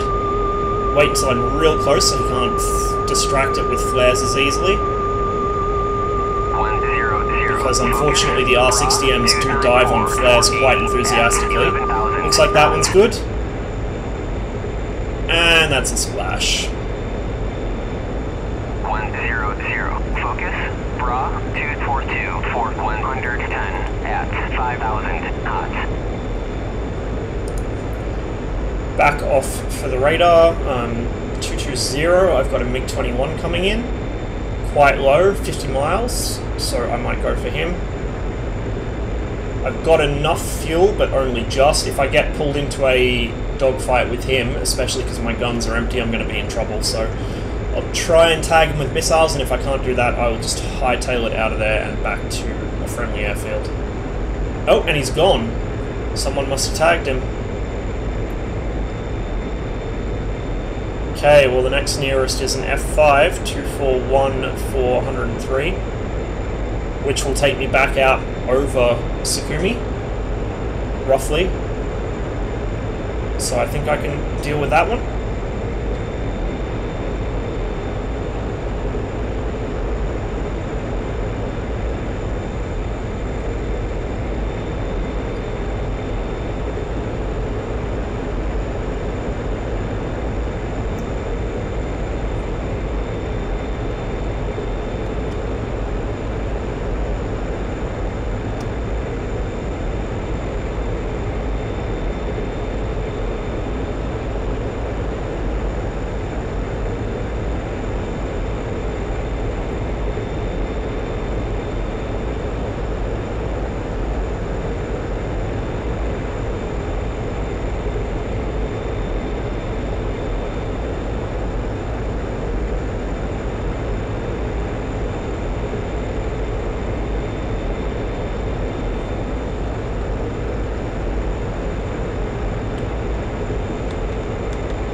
Looks like he's heading more or less nose on.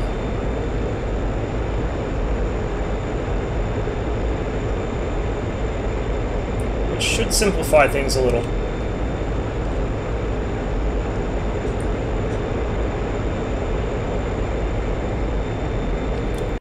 Okay, while I let the aircraft fly itself in recovery mode. Wow, look at the conga line that is going on here. We got these 3 RTB, or possibly going for that same F5, and then we've got these 3 here.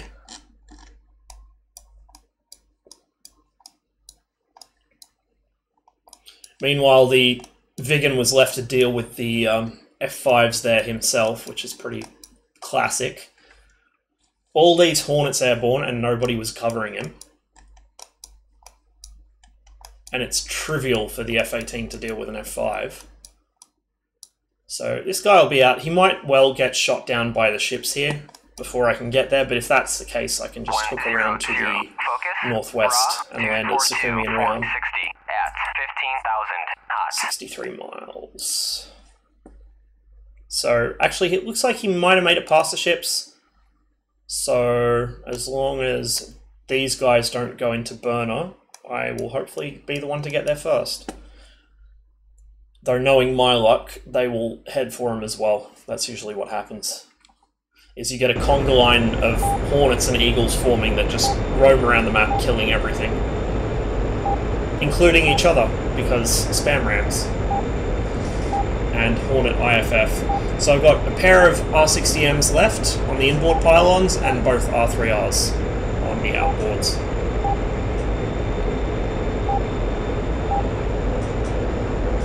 Counterintuitively, the R60M, which is your sort of small payload, short range, very maneuverable IR missile, it's the best missile you get.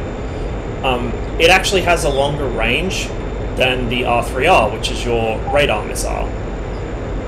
Part of that is due to just the limitations of the R3R being very outdated and crappy, and part of it is due to the fact that your own radar is also very short-ranged. Interesting. Focus 100. Request bogey dope. That didn't come up on the AWR. 100. Focus. 242. Okay, no, that's the guy that we're going for. So he's still quite a ways out. He's below me.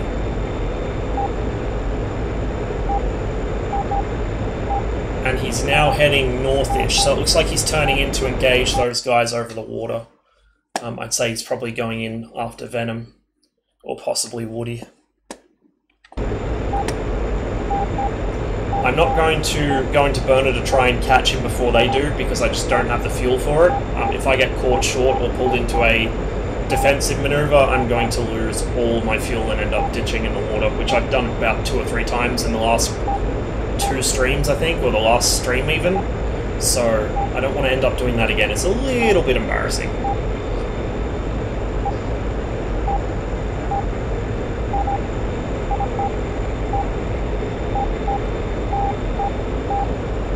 Focus 100. Request bogey dope. Even though he's still just outside of its range. 100.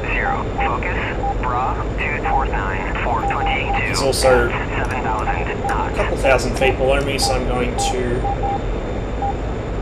lose a bit of altitude, not too much. Hey, Cathal's in here as well. Flying the Huey again. I can get my mouth to cooperate with my brain today, which it usually doesn't. Okay, this guy is now co-out with me, roughly. Off the nose. And closing fast. So I'm going to go ahead and lock him up. Got my outer pylon selected, so that's my radar missiles. I've got the seeker mode in radar. My nose is right on him at the moment. Interestingly, he hasn't locked me. He's painting me, so I got F5 nails, but not a spike, and I just lost him. Oh, there he is. 100. Focus. Merged. Merged, interesting. So I'm gonna point the nose up. Hope the R3R actually has the maneuverability to catch him, which it probably won't.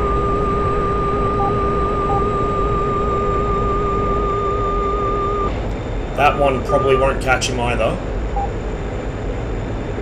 And I think he's over me, so I'm gonna switch to my IR missiles.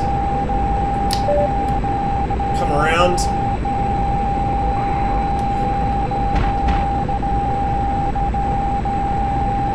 I don't see any smoke trails, but he's probably in burner. 270 for 0.6.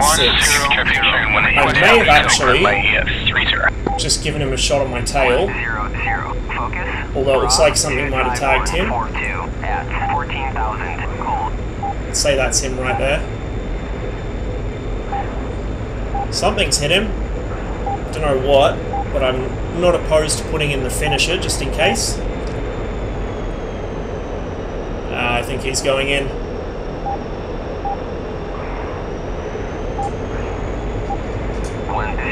Yep, he's going in. Traffic 911, see the ship inbound runway 12 connect.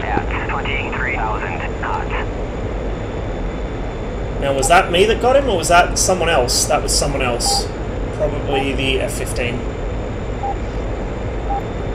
Now, I didn't have visual on him that whole time. I did know where he was until he crossed my nose. Or at least until I lost him on the radar, which I assume meant that he had crossed my nose. 100, focus, bra, 304. Go ahead and turn that off. 60 at 18,000, flanking. Switch our missiles back for the next flight so I don't have to reconfigure the weapon settings.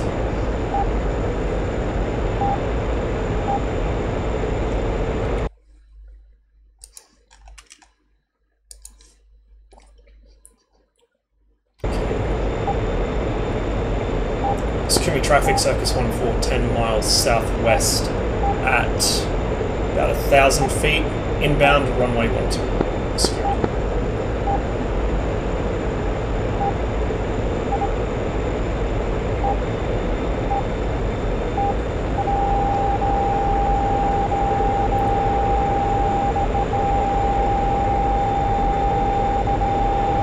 And I'm on the wrong frequency. Body spike 21, whoever that is, over the water.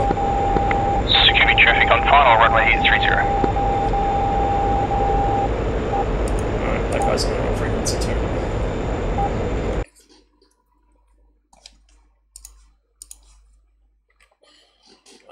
Well, if he's on final 30, I'm just gonna hang out over here. Because I think the guy behind him's coming in too. Looks like Venom's coming in.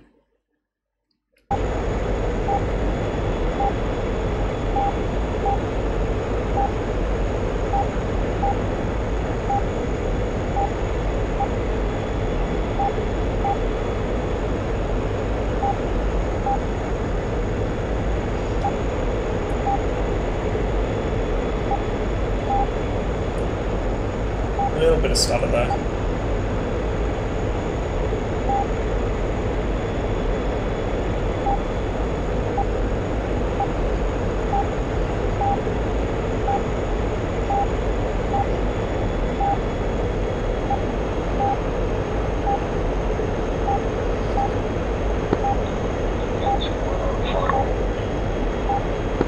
Security traffic, Circus 14, turning midfield, crosswind 412. Security.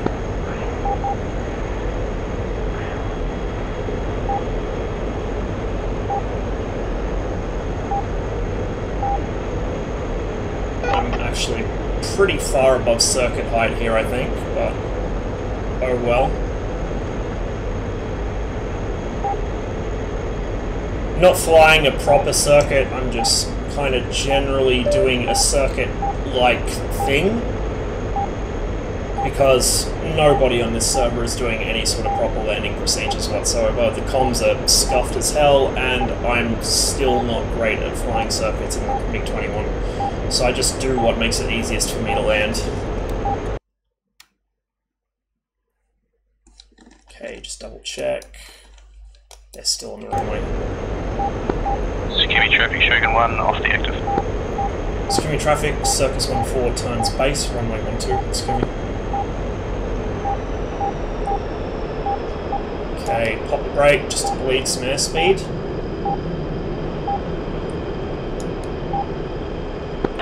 Circus 14 fires traffic on runway. Not sure he's going to make it off in due time.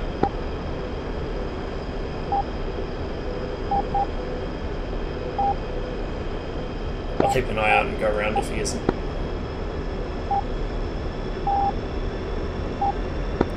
Disregard, traffic's clear. Security traffic, Circus 1-4, final 1-2.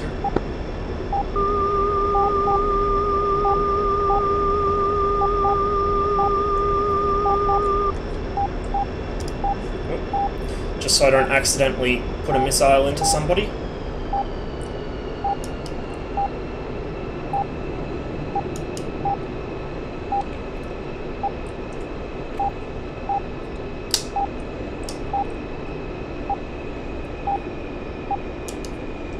A little bit of brakes, I'm coming in too fast. You're not supposed to use air brakes for landings, but, well, not in this thing at least, but I was coming in way too quick there.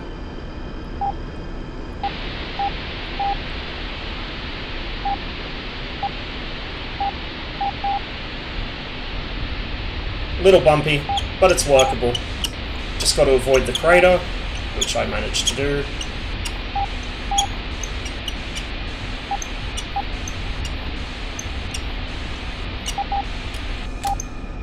No point using the chute, because I've got plenty of runway to play with.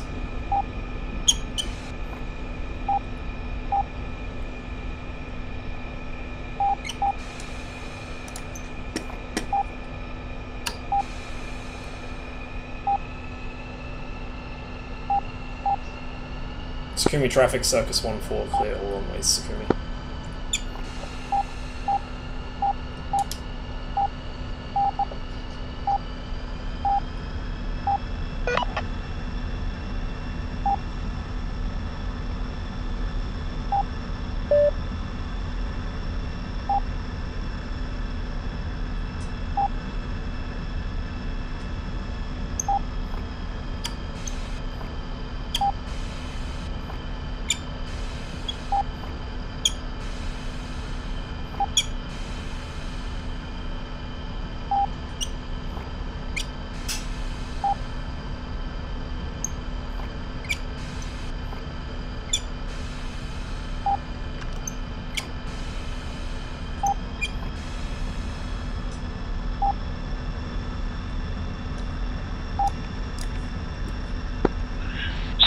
Traffic, Sunburn 11, single ship Hornet, take off runway 12, Sakumi.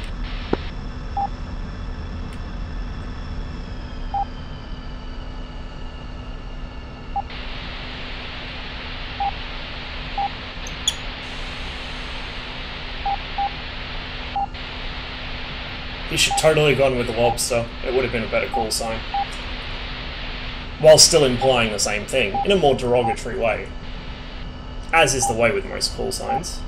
Of course, the 345th Air Wing has named itself Circus because watching us try to fly together is like watching a fucking circus. One with 3 rings.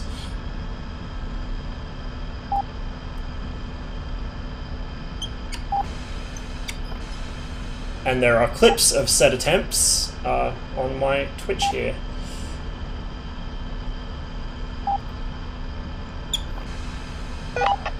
We had an attempt at a 3-ship takeoff with Su-27s.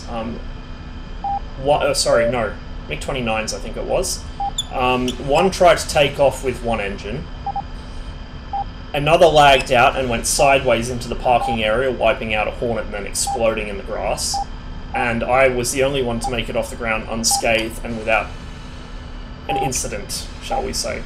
G-Man got off the ground okay after he started his 2nd engine and somehow trimmed it out, but it was a bit of an embarrassing situation for him, I believe, so, you know, generally frowned upon to try and take off with 1 engine, especially on an aircraft where both the engines are spaced so widely apart and are so powerful. Okay, I'm just going to straighten out to get my nose wheel straight, and then park up. And get the ground crew to do their thing.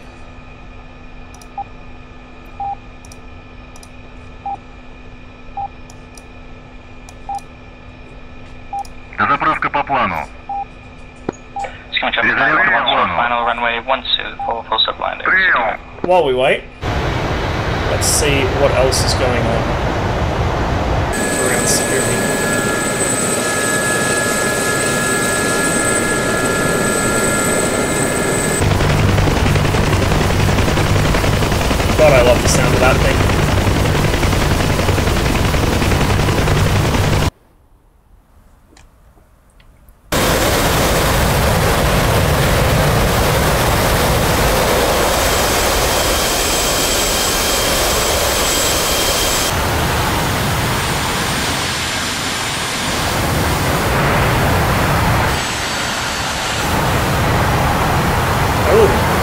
get to watch a bigger landing.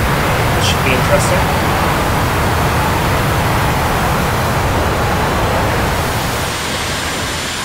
Good at contrails coming off back end.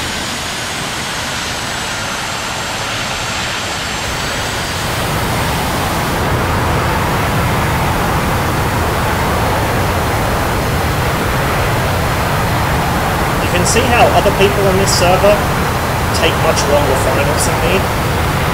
Whereas both being a recreational pilot, so I fly much lighter aircraft in real life on much lower performance, and also being a bit gung-ho about things, I tend to come in on what I would consider a normal final of, you know, less than 3 miles.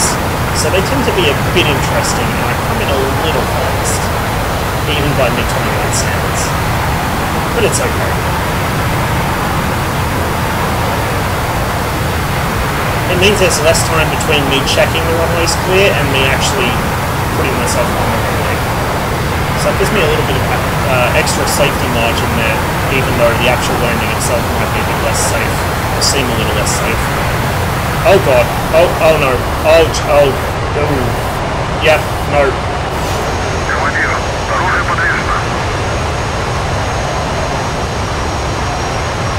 Let's not watch that. That is the classic DCS desync issue, where it decides to launch a plane all over the place on your screen, even though on their screen they're fine, and that can cause some very interesting accidents. So it looks like he's stopped wigging out, at least, and has got his thrust reverser on, backing up to go into the parking area. I am now refueled and rearmed, so I'm going to head out. Now, one thing I should note is that among the abstractions on the MiG-21, the way it's modelled in DCS, one of them is the fact that the ground crew automatically reset your fuel level when you refuel. So technically, I should have to manually reset this. It's not like it automatically knows how much fuel is in the tank, like your car does. You have to set the fuel level before the flight. So there's 3,000 litres internal, and then another 800 in that drop tank.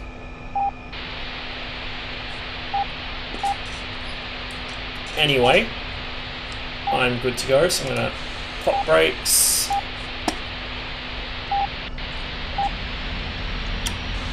It's going to be traffic circus 1 for taxis, 1 way, 1 2. It's going to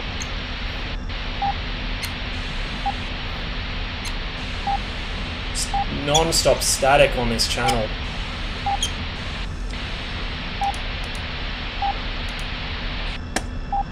Don't know what's going on with that. Reversing off the active, that's new. Yeah, first time I've seen someone do that as well, actually. Hey, if the aircraft can do it, may as well use it.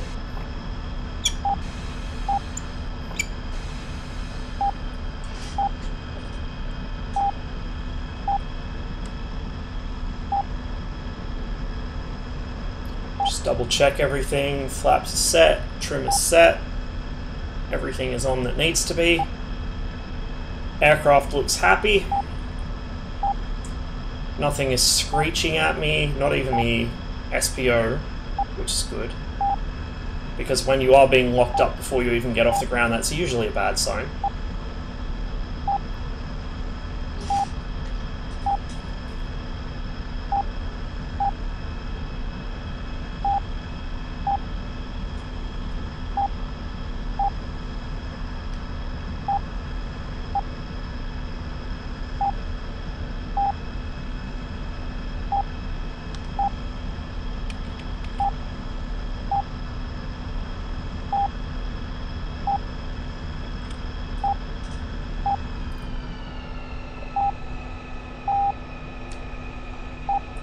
Okay, so there's a pair of MiG-23s coming in from the northeast. That's going to be a problem for me. They are BVR capable. I am not. But if I can get close into them, I have a pretty good chance of killing them. It's just getting close that's the issue without getting hit by a missile. Because as we have seen many times, predicting and dodging missiles is really not my strong point at all. It's something I'm definitely going to have to get better at. hopefully when I'm flying the Tomcat, which I reckon might be next week, by the way, but don't quote me on that, hopefully then I'll have a Rio in the backseat who actually knows what to do to evade a missile, so he can just yell at me and I'll do the thing. But we'll see. Okay, I'll just check. Nobody's on the active. Oops, someone's turning onto it. Is he actually going to try and take off?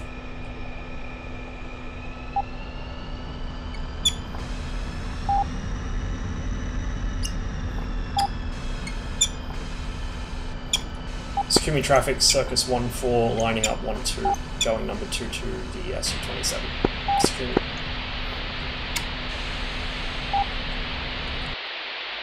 Yeah, he's just going to roll from there. He's an Su-27, he may as well. He has the power to do it.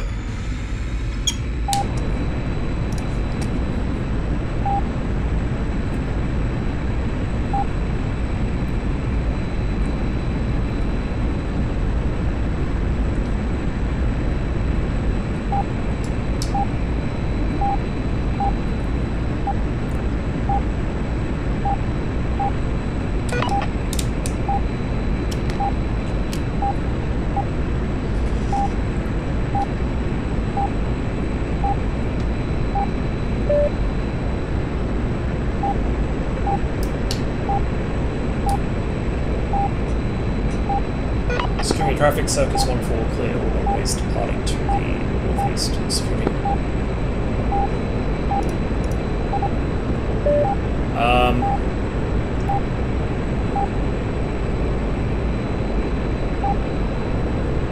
Oh, right, my air start switch is still on. I keep forgetting to turn that off. 100, focus. Bra 311 for 160 at 18,000 knots. 036, 54 miles. Come out of burner now.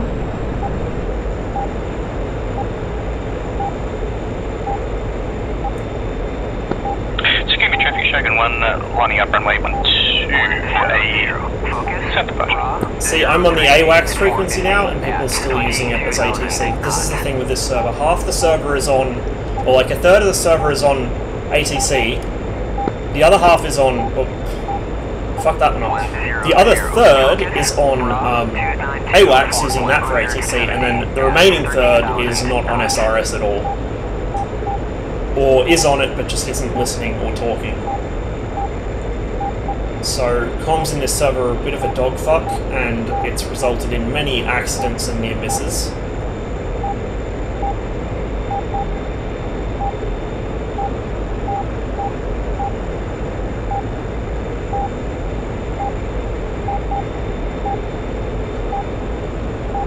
Just in a very gentle climb here.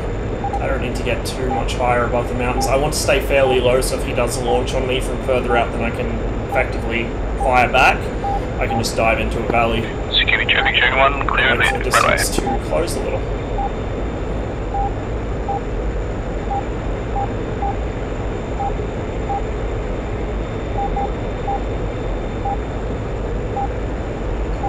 Okay, he's vanished off my EWRS, which is interesting. Focus 100.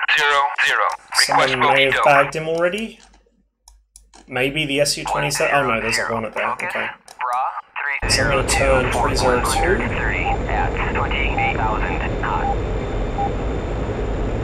And hopefully preempt some of these guys to get in these F5s. 170 at 6,000 knots.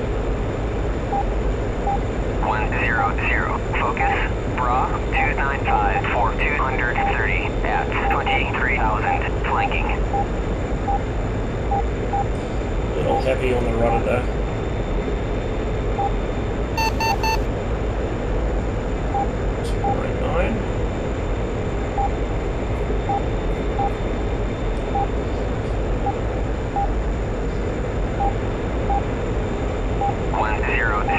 Focus. Bra 153 for 140 at 17,000 knots.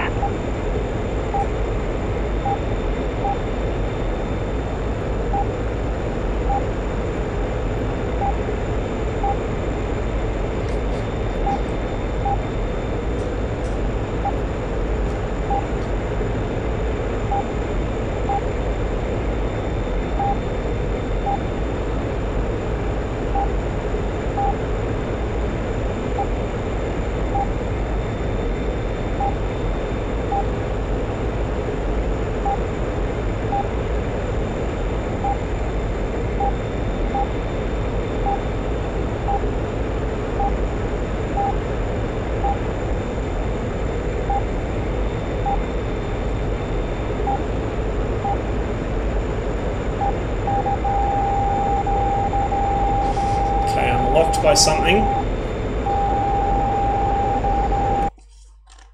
What is it? SU-27 body spike.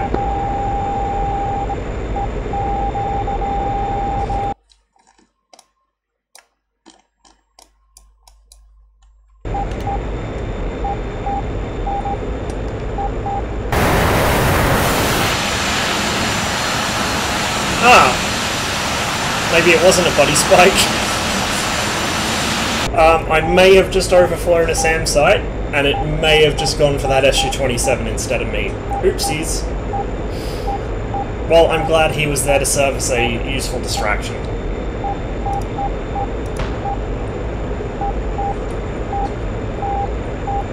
That was very kind of him. One less thing to compete with for kills now.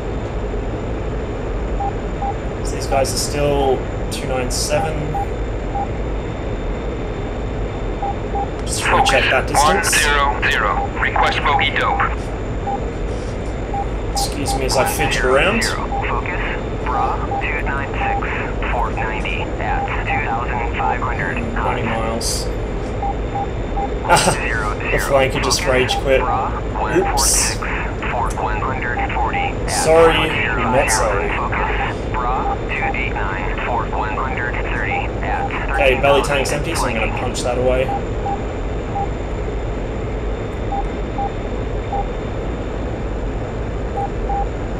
Retrim the aircraft now that the belly tank is gone. The closest F5 is quite low, the next one out is relatively high, which is the standard sort of spawning pattern for the AI in the server. Usually if it spawns in fighters, they'll come in pairs or quads, and usually they'll be half high, half low. So we got a pair of TU-142s quite close, 087 for 72. Bombers are easy targets for me, very easy targets, but I kind of want to deal with some fighters at the moment. So what I'm going to do, especially as it doesn't look like there's any more modern fighters up this way, I'm going to leave the bombers for these guys to deal with, rather than double back on myself, and I'm just going to keep on heading up this way and knock down those F5s, hopefully.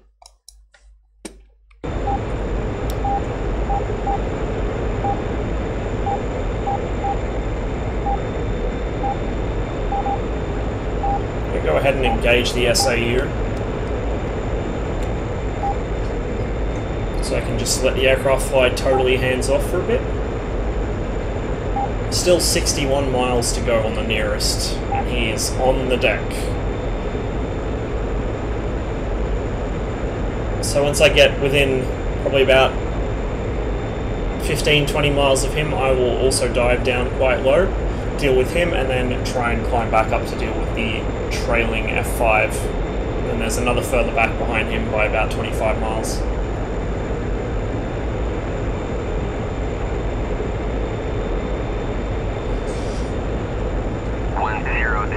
Focus.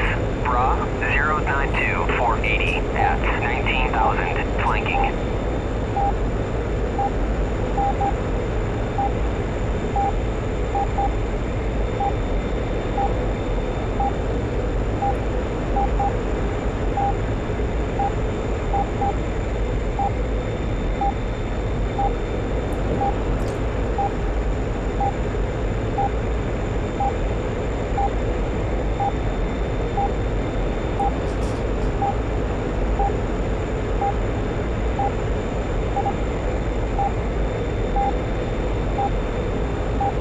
So that should be Sochi Airport down there, Sochi Adler. 100. Focus. Sochi itself will be just off the nose, more or less.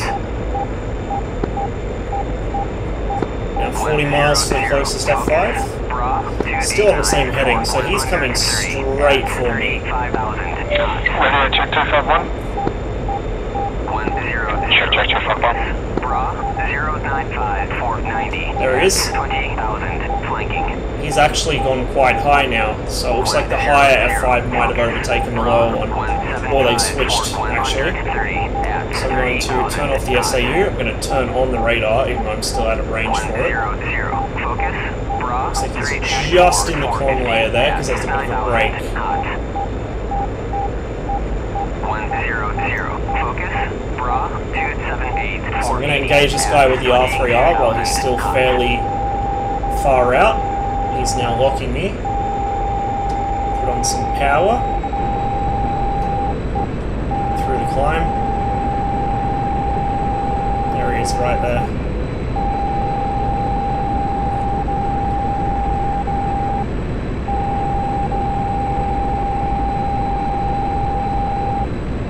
You know what? That may actually be RNA wax. Yes, it is. I'm a genius. I'm an absolute genius. That was RNA wax, and I just killed my engine. I think I put negative G on it for a little too long there.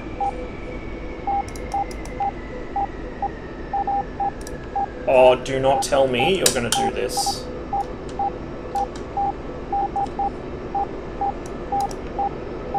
There we go. Sometimes if you forget to turn off the air start switch the last time you used it, it can be a bit temperamental.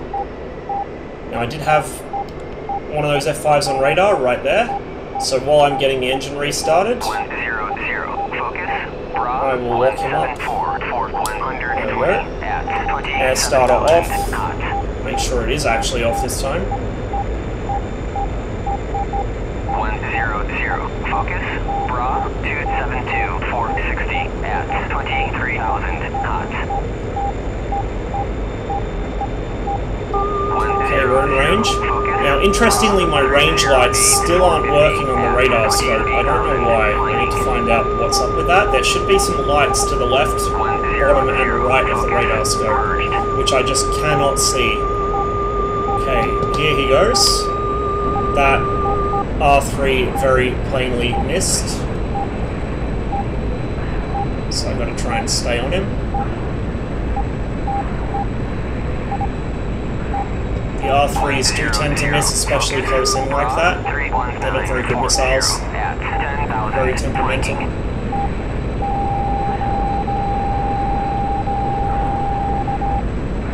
At high angles of attack, you want to use the rudder to induce a bank rather than the ailerons to avoid wing stalls and other unpleasant things. 100. Focus. Bra 29341 at 8,000 cold. He's getting real close. I might need to lose some of that distance so I can get an R60M off. Little bit of a shudder there from the plane. She doesn't like what I'm doing at the moment, but she's going to have to deal with it.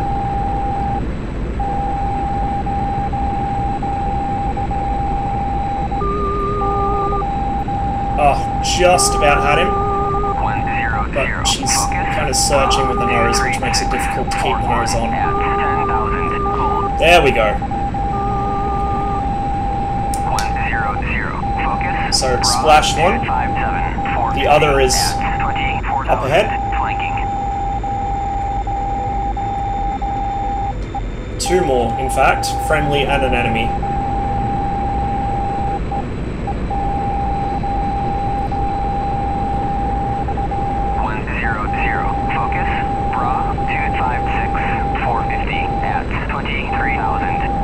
So this is the nearest one on my radar scope right now, but he does have a friendly right on him, so it's going to be really difficult to try and lock him without blocking the friendly instead. I might have to leave him.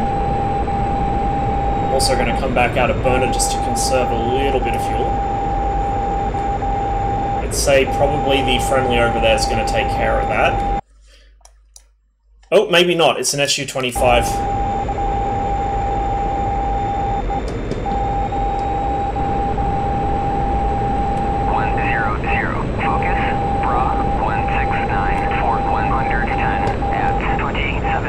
So the right target is what I want. 100. Focus. Just unlock him. Yep, that's enemy.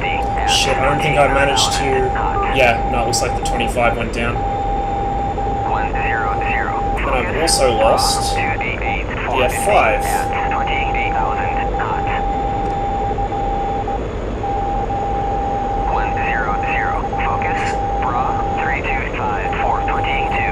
Maybe they got each other. 3000 flanking. Focus 100. Request bogey dope. I think they might have got each other there. Focus.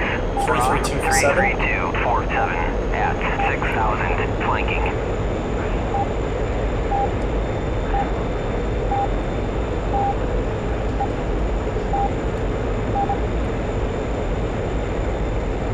Can I not lag, please? There we go.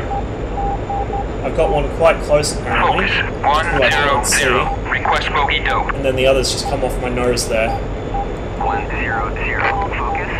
Oh shit! 322 413 There we go. 20,000 knots.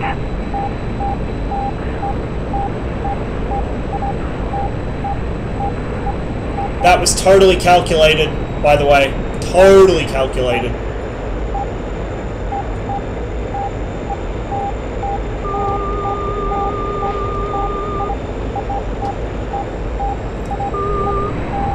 Splashed him. Well, hit him. That might not down him, but hopefully it will. Because I need to deal with this other guy before he gets too close. Where was he? About 342-ish. He'll be very close now. 100. Focus. Bra 05142 at 6000 flanking. Focus 100. Request bogey dope. 100. Okay, he's toast, I think. 106. One off the nose there to the left. At 1000 flanking. Nope, off to the right now. And he's quite low, so I need to go into low altitude mode. Focus 100. Request bogey dope. Now this is where I'm in trouble. I've lost him in the ground plotter. I don't have visual. 235.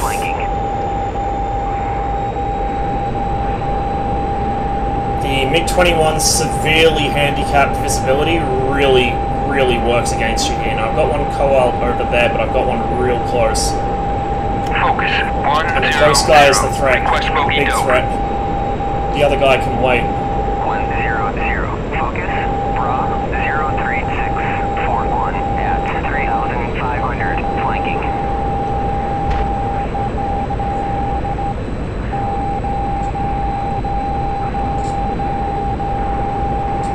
Getting a bit low on fuel too. Focus 100. Request bogey dope. 254 for 0. 100. Focus. Bra 229. Oh shit, okay, well. 35,000 flanking. I think he's probably right on my tail. So if I S-turn, we might see him. Or I can see something, but I don't think that's him.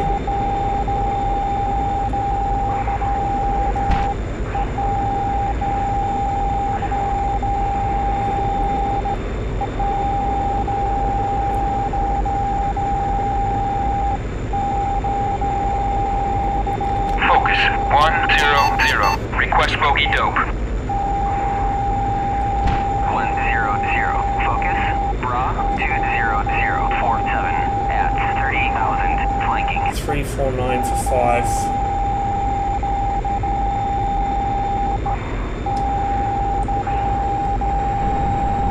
Right. There he is.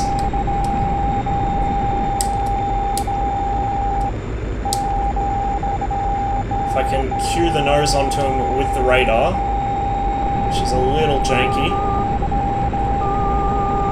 It's a real close head-on shot, but I think that's got him. Yes, it has.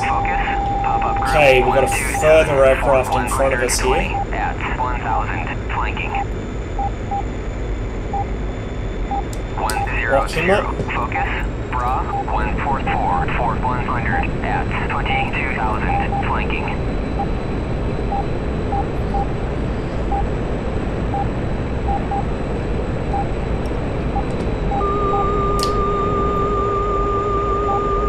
Close the range a little. Get him inside the lethal range, which is about there.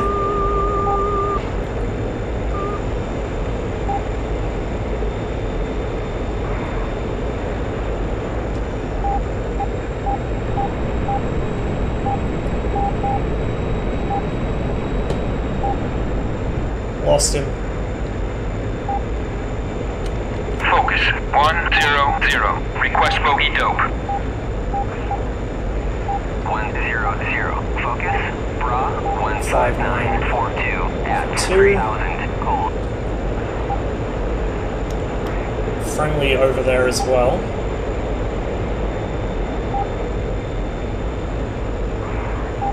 100. Focus.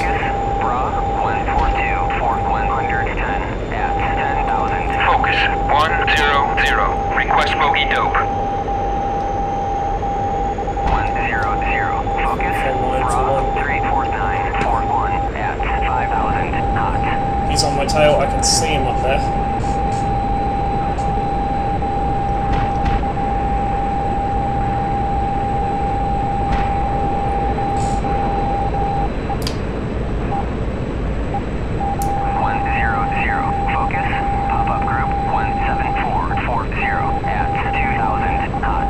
Ah shit, I lost him against the ground.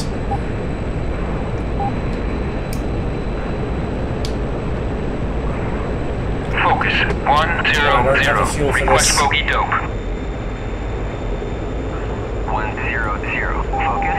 Bra 139 for 110. Is he on me again? 3000. Flanking. Really do not have the feel to play with this guy anymore. Can't see him.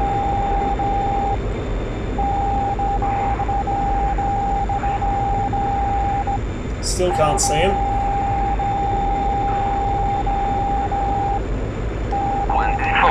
100. Request bogey dope. AWACS can't see him. Oh, there he is. 100. Focus. Turn into him. 32441 at Look around. 500 knots. There he is. Get under him. Okay. Got a little carried away with the angle of attack there and pulled the nose over too hard. He's going to go under my nose. Don't know if I got any hits there, but oh shit. 100. Focus. Pop-up group 08240 at Barely recovered that. I got a little carried away with the cross controls unintentionally. I tend to stamp on my rudder because it's not, the pedals aren't very well placed at the Focus moment. 100. But I've Request lost him, bogey dope. unfortunately. That's the side effect of that. I'm now critical on fuel. Focus. Bra And I can't see this guy. 470 at 3000. Flanking. 0.5, he's going to be basically behind me. 100. Focus. Pop-up group 22441 at 3500. Flanking.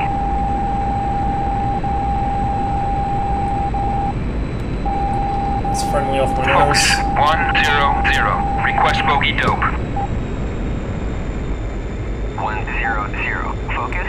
Bra 137 470 at There he is. 8000. Flanking. 100. Focus.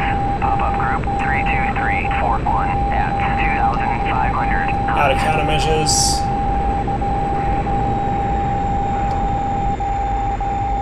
I think I'm going to be landing this bird in the drink. I just do not have fuel at the moment.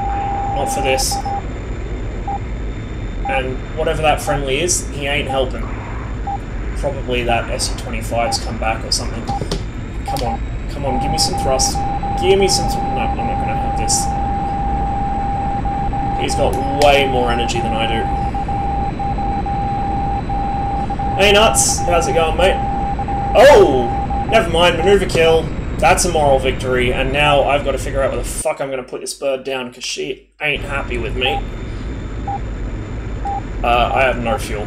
Like, basically zero.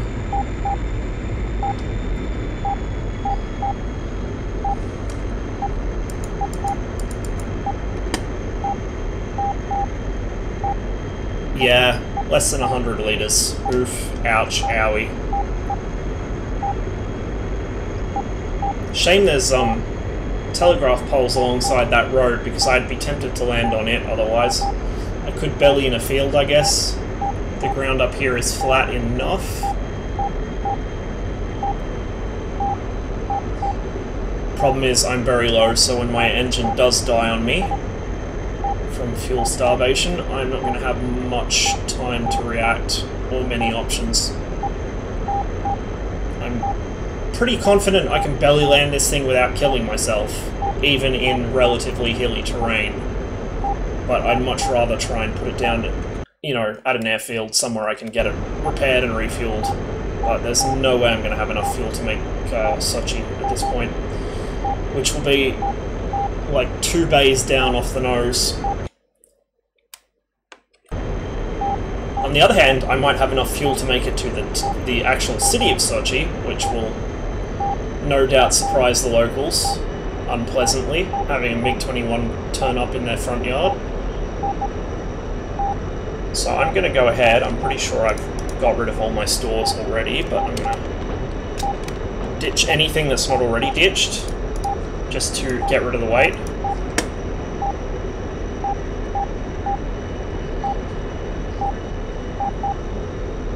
Really need to arrest that rate of climb, because it's not helping me here. 100. Focus. Pop-up group 121 for 110 at 1,500. Flanking. Yeah, so this is Sochi itself. The Sochi Adler airport is in the next like point of land that sticks out past it, so there's no way that 50 litres of fuel is going to get me there. Absolutely none.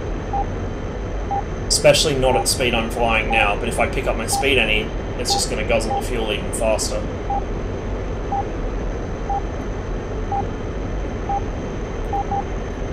On the other hand, in that single flight, I did manage to down 3 aircraft. So I guess that's something. 4, actually, if you count that F5 that went into the drink of his own accord. And that is one thing that the MiG-21 has, because it can sustain high alpha maneuvers much better than actually most aircraft in the game, contrary to popular belief. You can straight up bait not just AI but human players as well into doing that. You can get them to try and follow you into a maneuver they can't recover from, but you can. So it's a handy defensive tactic if you're at low level in a MiG-21 and you just don't have the speed to get away from somebody. You can try and coax them into killing themselves. Now, if I knew there was a really strong headwind, I'd be tempted to try landing on one of the carriers for comedy, but I don't think that's going to work. And my fuel is about to go. You can just see the 80-litre header tank there. The light for that is flashing on and off.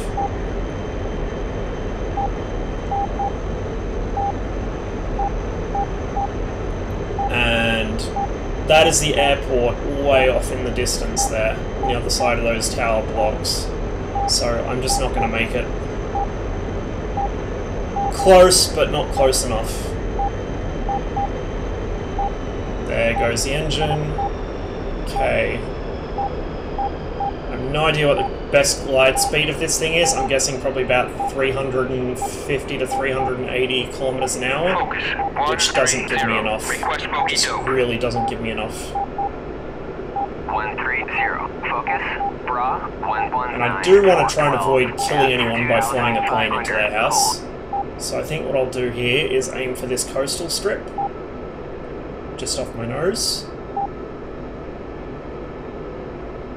I'm not going to pop the flaps out, not yet, because all that'll do is just kill my airspeed and cause me to sink even faster. I'm going to lose the canopy, just in case I need to make a hurried exit. It's one less step. Okay. Before I forget, I'm going to drop the nose wheel free. Picked up the nose a little too much there. Now I'm going to pop the flaps and aim to the right of these trees.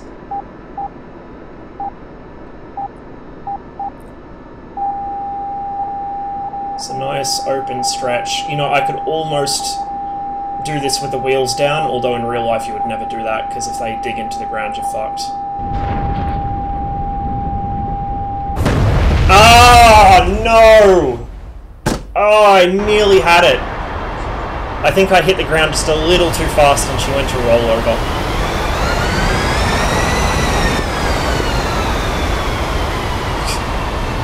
Meanwhile, there's a pilot on the airstrip at Kudauda. Oh man, I'm heartbroken. I so nearly had that. Okay, well. Here we go, we'll try round 2. Same loadout. Even though it does make the aircraft a little bit draggy, it's, I think, a fair trade-off having those extra R60s, because the R60 really is a godsend in close combat.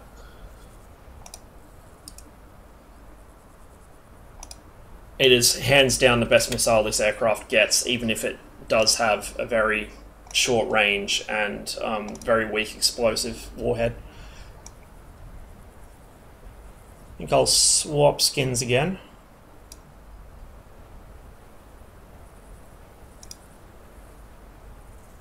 Перезарядка по плану.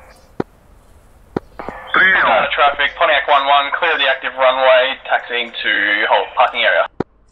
Gotta unfuck my SRS.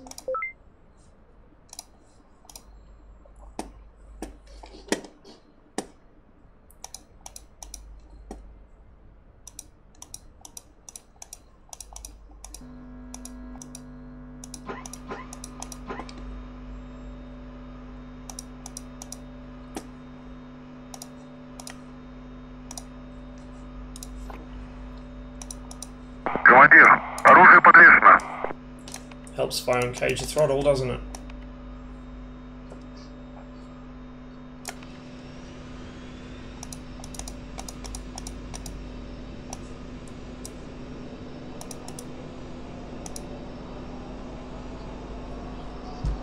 Okay, that's set.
Security traffic.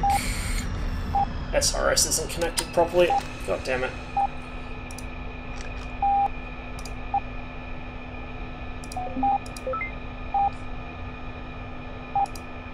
Hopefully it is.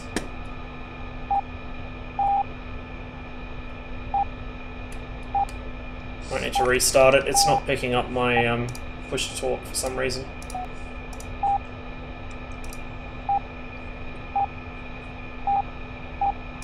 I think it tends to bug out if you die while someone's transmitting. At least that's what it seems to do. I could be wrong.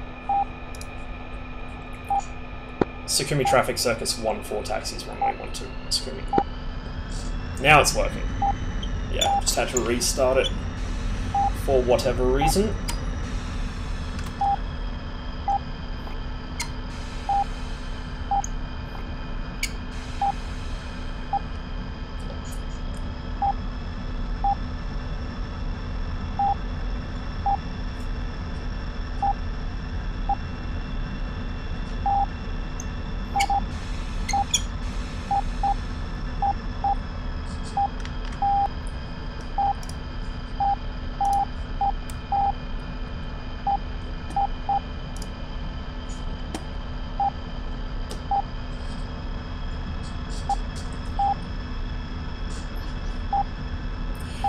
So I think what I may have actually done wrong there was having the air brake out. If I had the air brake in, I might have been able to avoid that. The other possibility is because I dropped the nose wheel, which is technically how you're supposed to land this thing. You're supposed to drop the nose wheel and leave the main gear up if you're going to belly it, but I suspect that's actually for concrete runways, and I suspect that's also just so that the ground crew doesn't have to deal with, you know, an engine full of dirt. But in case you want to survive it, and you're landing on rough terrain out in the middle of nowhere, totally wheels up, air brakes in seems to be the way to go.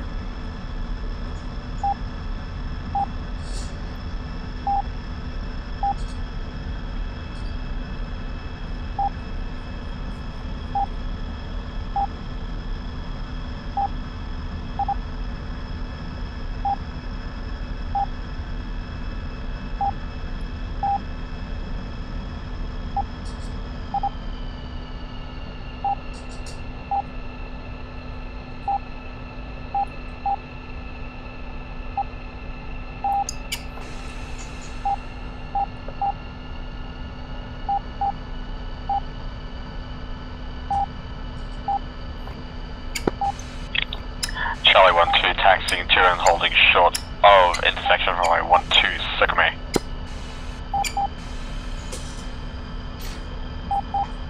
Gonna move my chair a little. Get myself relatively comfortable.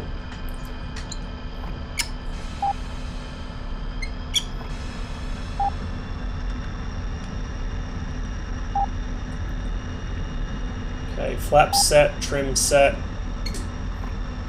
Everything looks good. Skimmy traffic, circus 1-4 rolls 1-2. Skimmy. We'll just line her up. Turn the nose wheel braking on and go straight in the burner.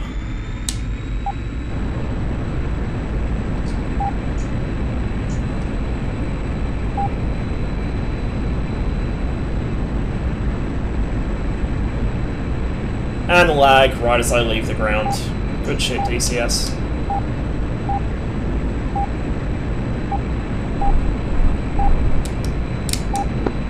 Circle traffic, flight of 1 Hornets, call sign Charlie 1-2, lining up on runway 1-2 for intersection departure. Circle me.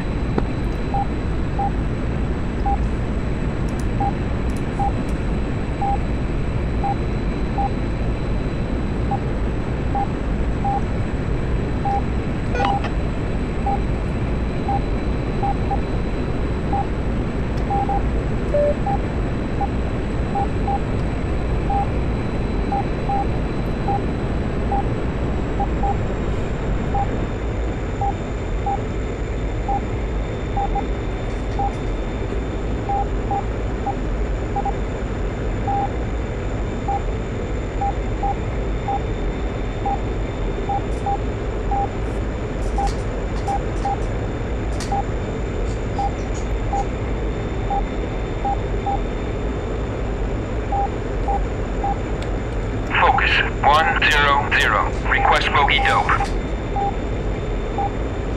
100. Focus clean. Nothing yet.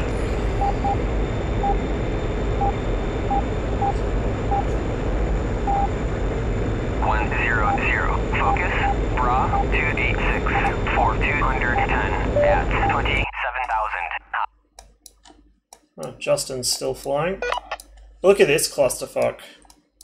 They're gonna hoover up all the enemy out to the east. Bra, 069, 470 at 19,000, flanking.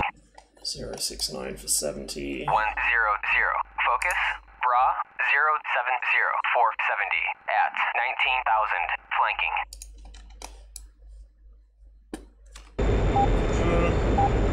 That's a pair of bombers, I reckon. 100. Focus, bra, 264, 170 at 16,000, hot. It's that issue 25. I might go and provide cap for these guys, although I think that's just going to be a pair of bears. And then these guys will head up and take care of anything. No, it's a pair of F5s. Okay, good shit. Excellent. That is what I like to see. I just need to zoom my map in a little so I don't get water. Alright, come back out of it. 067 for 65. Go ahead and cock my gun. Still a ways out, no point turning the radar on.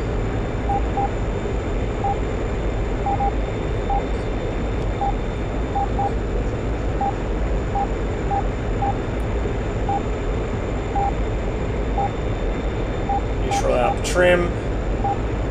Just get the aircraft onto the right course. 100, focus. And level off with the SA. 460 at 17,000, flanking. 100, focus. Bra 285 for 210 at 24,000, flanking. I knew I forgot something important, but thankfully I'm basically on the right course anyway. Bra 285 for 210. That's how it usually goes. 17,000, flanking. 100, focus.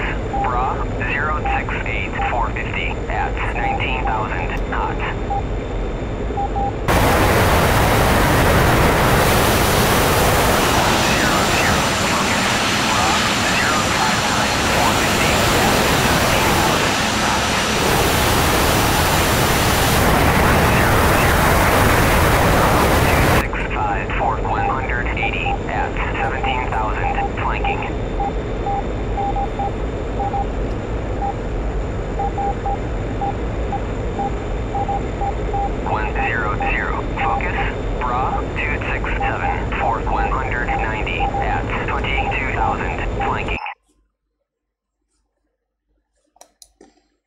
Looks like I'm the only thing out here to engage these guys. Good. Unless the Harrier gets brave. But while the other fighters have all departed up to the northwest to deal with that other shit, it leaves me totally alone out here, which is exactly what I want. May as well go ahead and flick the radar on now, even though they're still a ways out. I'm going to put it in low altitude mode as well, just in case one of them dives for the deck when he gets close.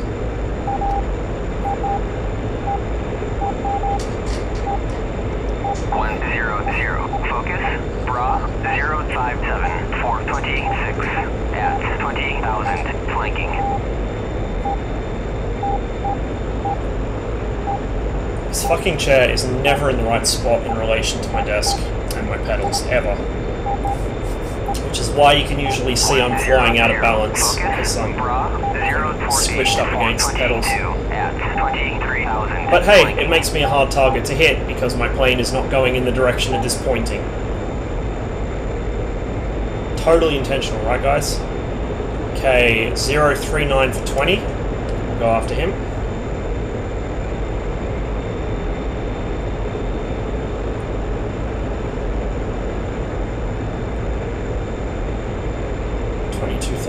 Feet.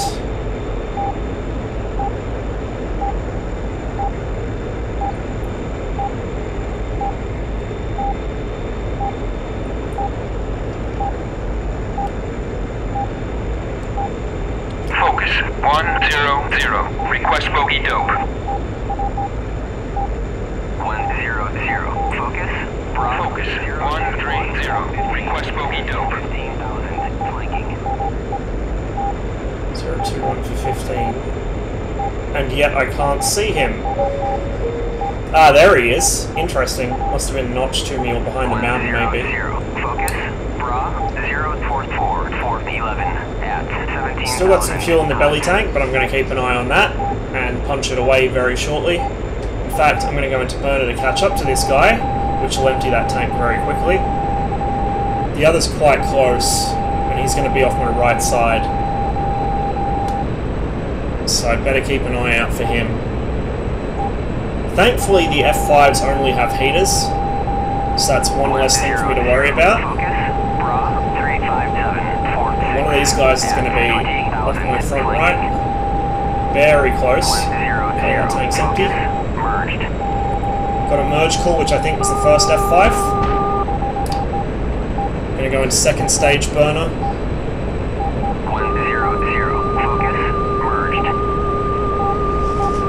Keep an eye out behind me while I try and home in on this first guy, deal with him, and then go back for the second. Focus on station at pulse 178 for 18. This guy's running, that's why I have to chase him for so long. 100. Focus. Bra 336. Okay, we'll let one R3 go now. 100. Focus. Bra And let the second go. 43 at 15,000 knots.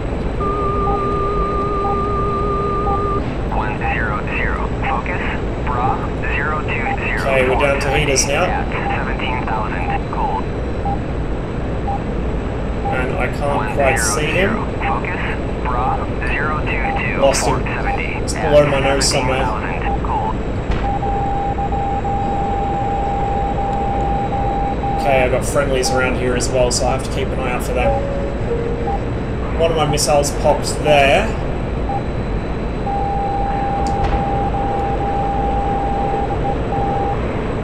.308 for 2 and 138 for 3.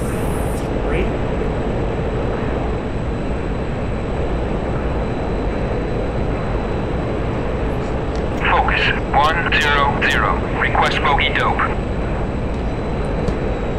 100. Focus. Bra 06242 at 13,000. Cold. Be up there somewhere. I've gone under him.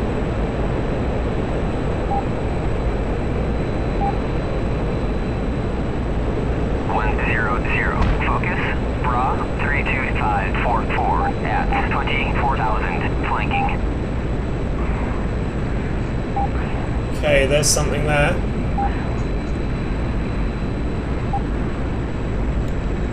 Okay, there's a friendly on an enemy here. That's what that is. And that, I assume, was the enemy. Focus 100. Request bogey dope. Okay, there's one still up there, it looks like. 100. Focus. Bra 28144. So I kind of balls that one up. 17,000. Flanking. I've wasted a couple of missiles, haven't hit anyone yet, and the friendlies turned up to steal all my fun away. 110. Focus in field 2-1. Request bogey dope. 100. Focus. Enfield 2-1. Focus. They're quite high. 070-460. Mind you, we're all quite high because we're over the mountains. There we go. There's one off the nose. As long as I don't lose him in ground clutter. There we are. Slam the burners on and get straight on him. 100. Focus. Bra 11445 at 15,000 knots. Ah, I've lost him. Shit.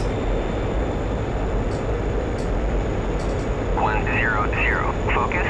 Bra 282 for 170 at 17,000. Flanking. Focus 100. Request bogey dope. Can't tell if he dropped behind a mountain or if he went past me. And the AWACS can't see him anymore either. Which is worrying.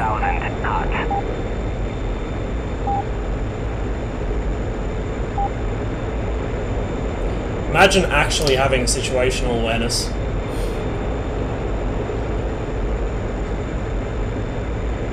Which I can only partially blame the aircraft for. Okay, that friendly might have tagged him.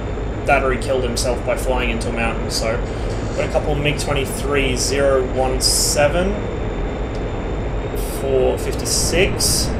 But I am totally out of radar missiles, so I'm just down to heaters now.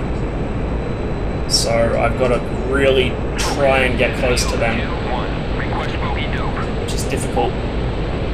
Being that the MiG-23 has BVR capability and I do not. Even if I had my radar missiles, I wouldn't. I'm also getting kinda low on fuel, so I think I'll turn in towards them. Request bogey dope. But I've just got to keep an eye on that fuel gauge. I can't afford another drawn out fight. 018-445 at 20,000 knots. 45. Which means I'm going to be out of the foothills by the time I hit them, I think. Which is kind of dangerous for me. 260 at 22,000 flanking.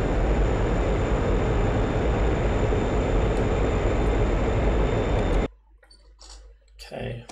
Ah, there's friendlies already engaging them. There's a Hornet and an SU-33 there. And of course they're locking me.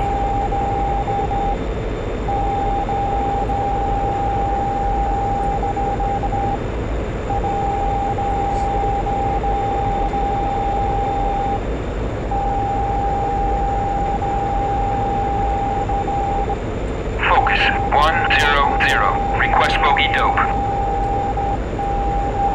100. Focus. Bra 013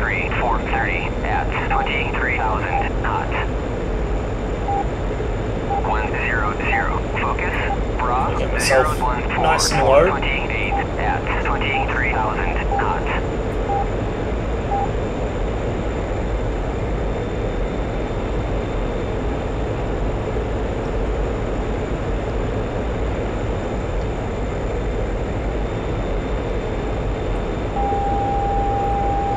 Altitude warning, I'm not being locked. Oh, Jesus, that frame rate. That could have gone very poorly, given how low I am.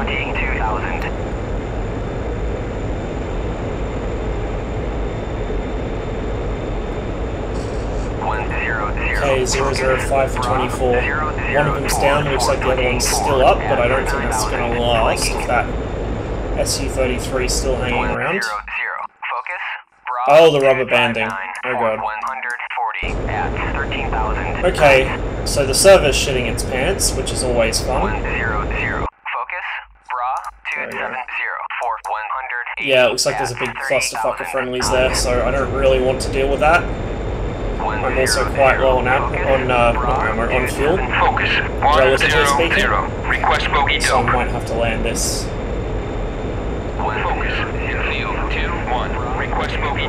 It looks like that MiG-23 is gone. So I'll be turning the radar off. No, it's still up. What the fuck? 005 for 13.4. It's not on my radar. It's at 9,000 feet, so it's going to be slightly below. Surely it's dead. There's that many planes on it. Surely one of them has to have killed it.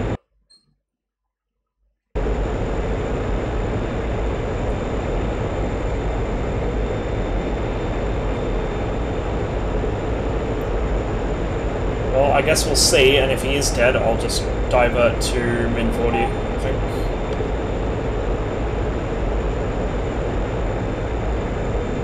Focus. Infield 2-1. Request bogey dope.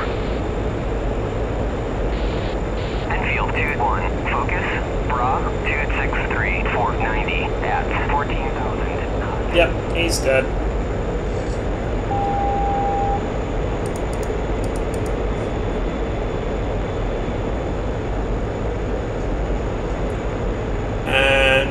Those two humps on the horizon should be exactly where I need to go.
I think this will be my last flight of the evening.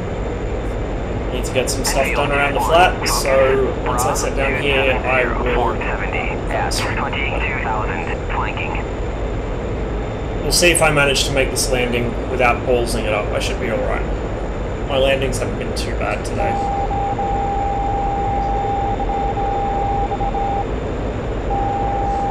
Buddy Spike, MiG-21 by Minvordi. Request bogey dope. Enfield 2-1, focus, Bra 081. Oh, there's Sam's here. At 28,000, flanking. Maybe this is enemy held, I don't know. Oh, a couple of bombers just turned up. And they're close.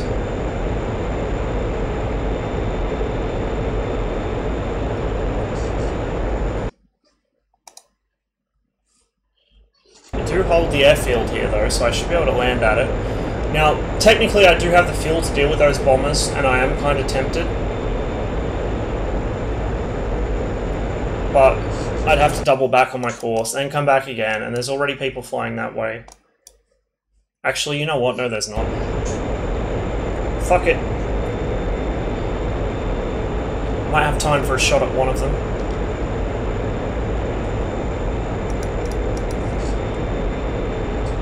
Focus 100. Request bogey dope. 174. So they're pretty much dead south. Focus Bra 176 429 at 28,000 cold. Although they are heading south as well, and they're quite a bit higher than me, so I'm going to need to catch them up. I'll just see if I can get into range before I'm down to about 500 litres. Once I'm down to that, I'm going to turn around no matter what. I can see one conning off the nose, so that's a good sign.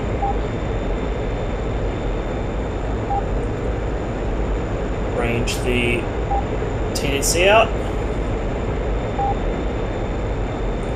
And put the bird into a climb.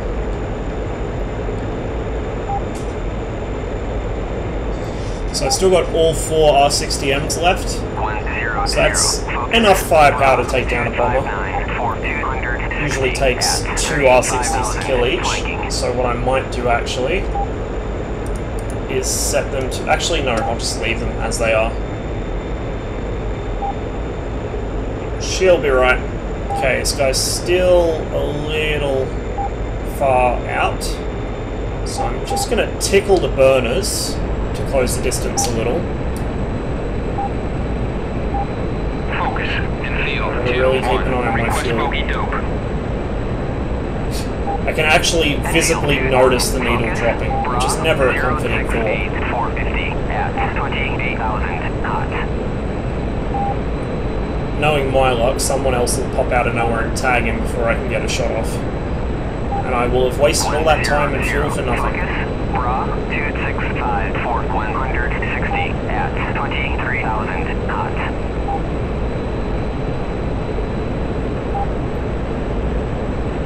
Okay, that should be enough speed and enough altitude to catch him up. So I'm going to come out of burner, back to mill power, and hopefully still have enough fuel to make it back to... You're kidding! You're shitting me. Someone else tagged him. I knew it. Where's the next guy? Focus 100. Request bogey dope. I think the next one's further out. 100. Focus 199 to 13. 199 413. That's that guy. 7,000 flanking. Yeah, okay. They're both dead. Good shit.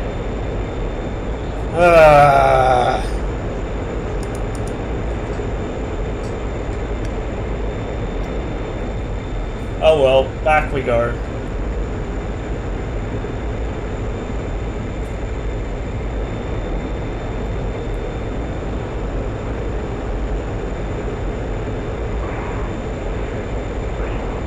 Focus in field 2-1. Request bogey dope. Enfield 2-1. Focus.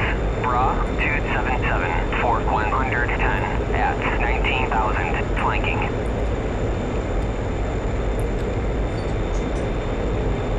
Focus in field 2-1. Request bogey dope. Enfield 2-1. Focus.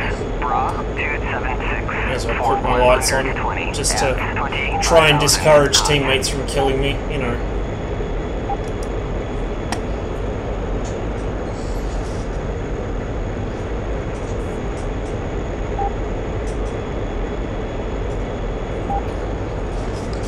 Shut down all the stuff I don't need while I'm still in the air. Save myself some time later.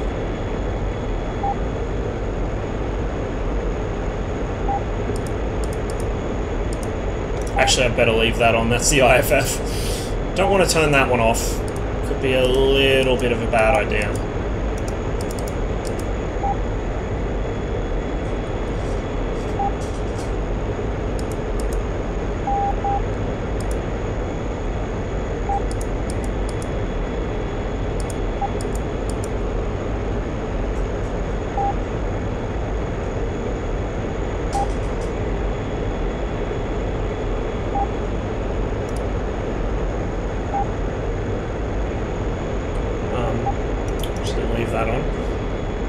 RSBN code for Minvodi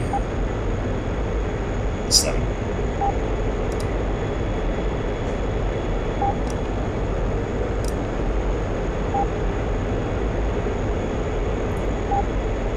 So I'll be just off the nose in the saddle of those hills there, or behind one of the hills.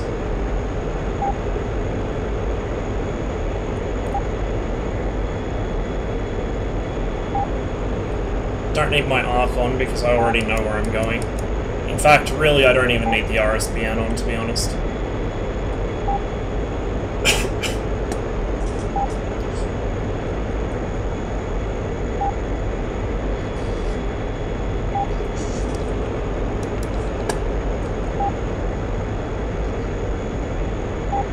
And there is absolutely nobody else landing here, so I'm not even going to bother to put in a radio call, to be quite honest with you.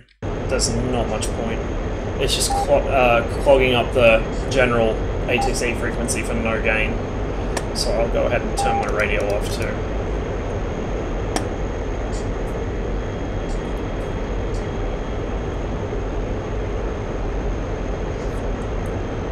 Come off the power, settle into a descent.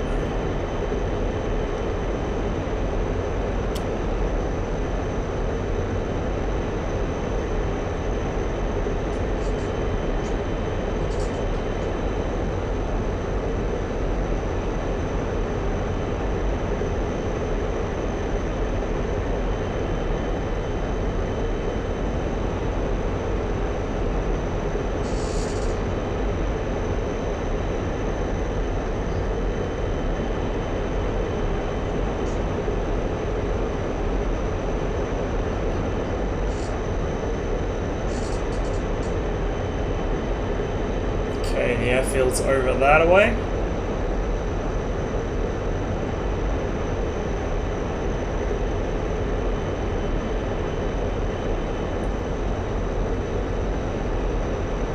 Right there, off the nose. So I'm going to come off the power.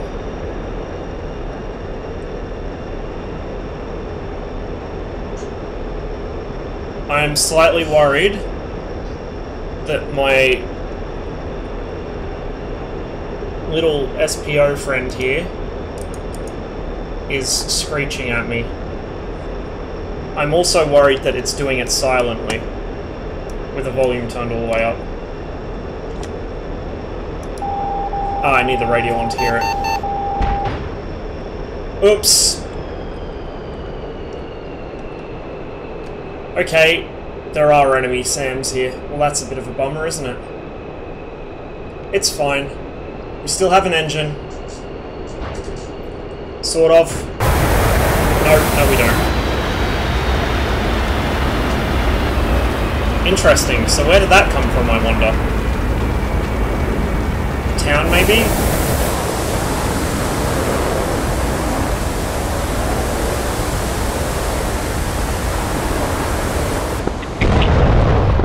Hornet flight, 2 Hornets taking off, runway 010. Man, didn't even tell me what killed me. But that was allegedly a friendly airfield, so... Anyway, I think I'm going to call it there for the stream, guys. Thanks for watching, and hopefully the next one will be a little more intense, with a bit more action, a bit less of me doing stupid things. I'm going to see who is on to host at the moment, as DCS has a tantrum and refuses to exit.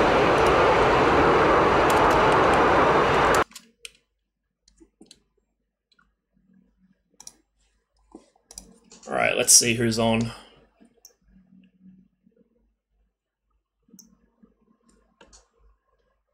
Ah, Rudy's on, right. Well, I will host him then.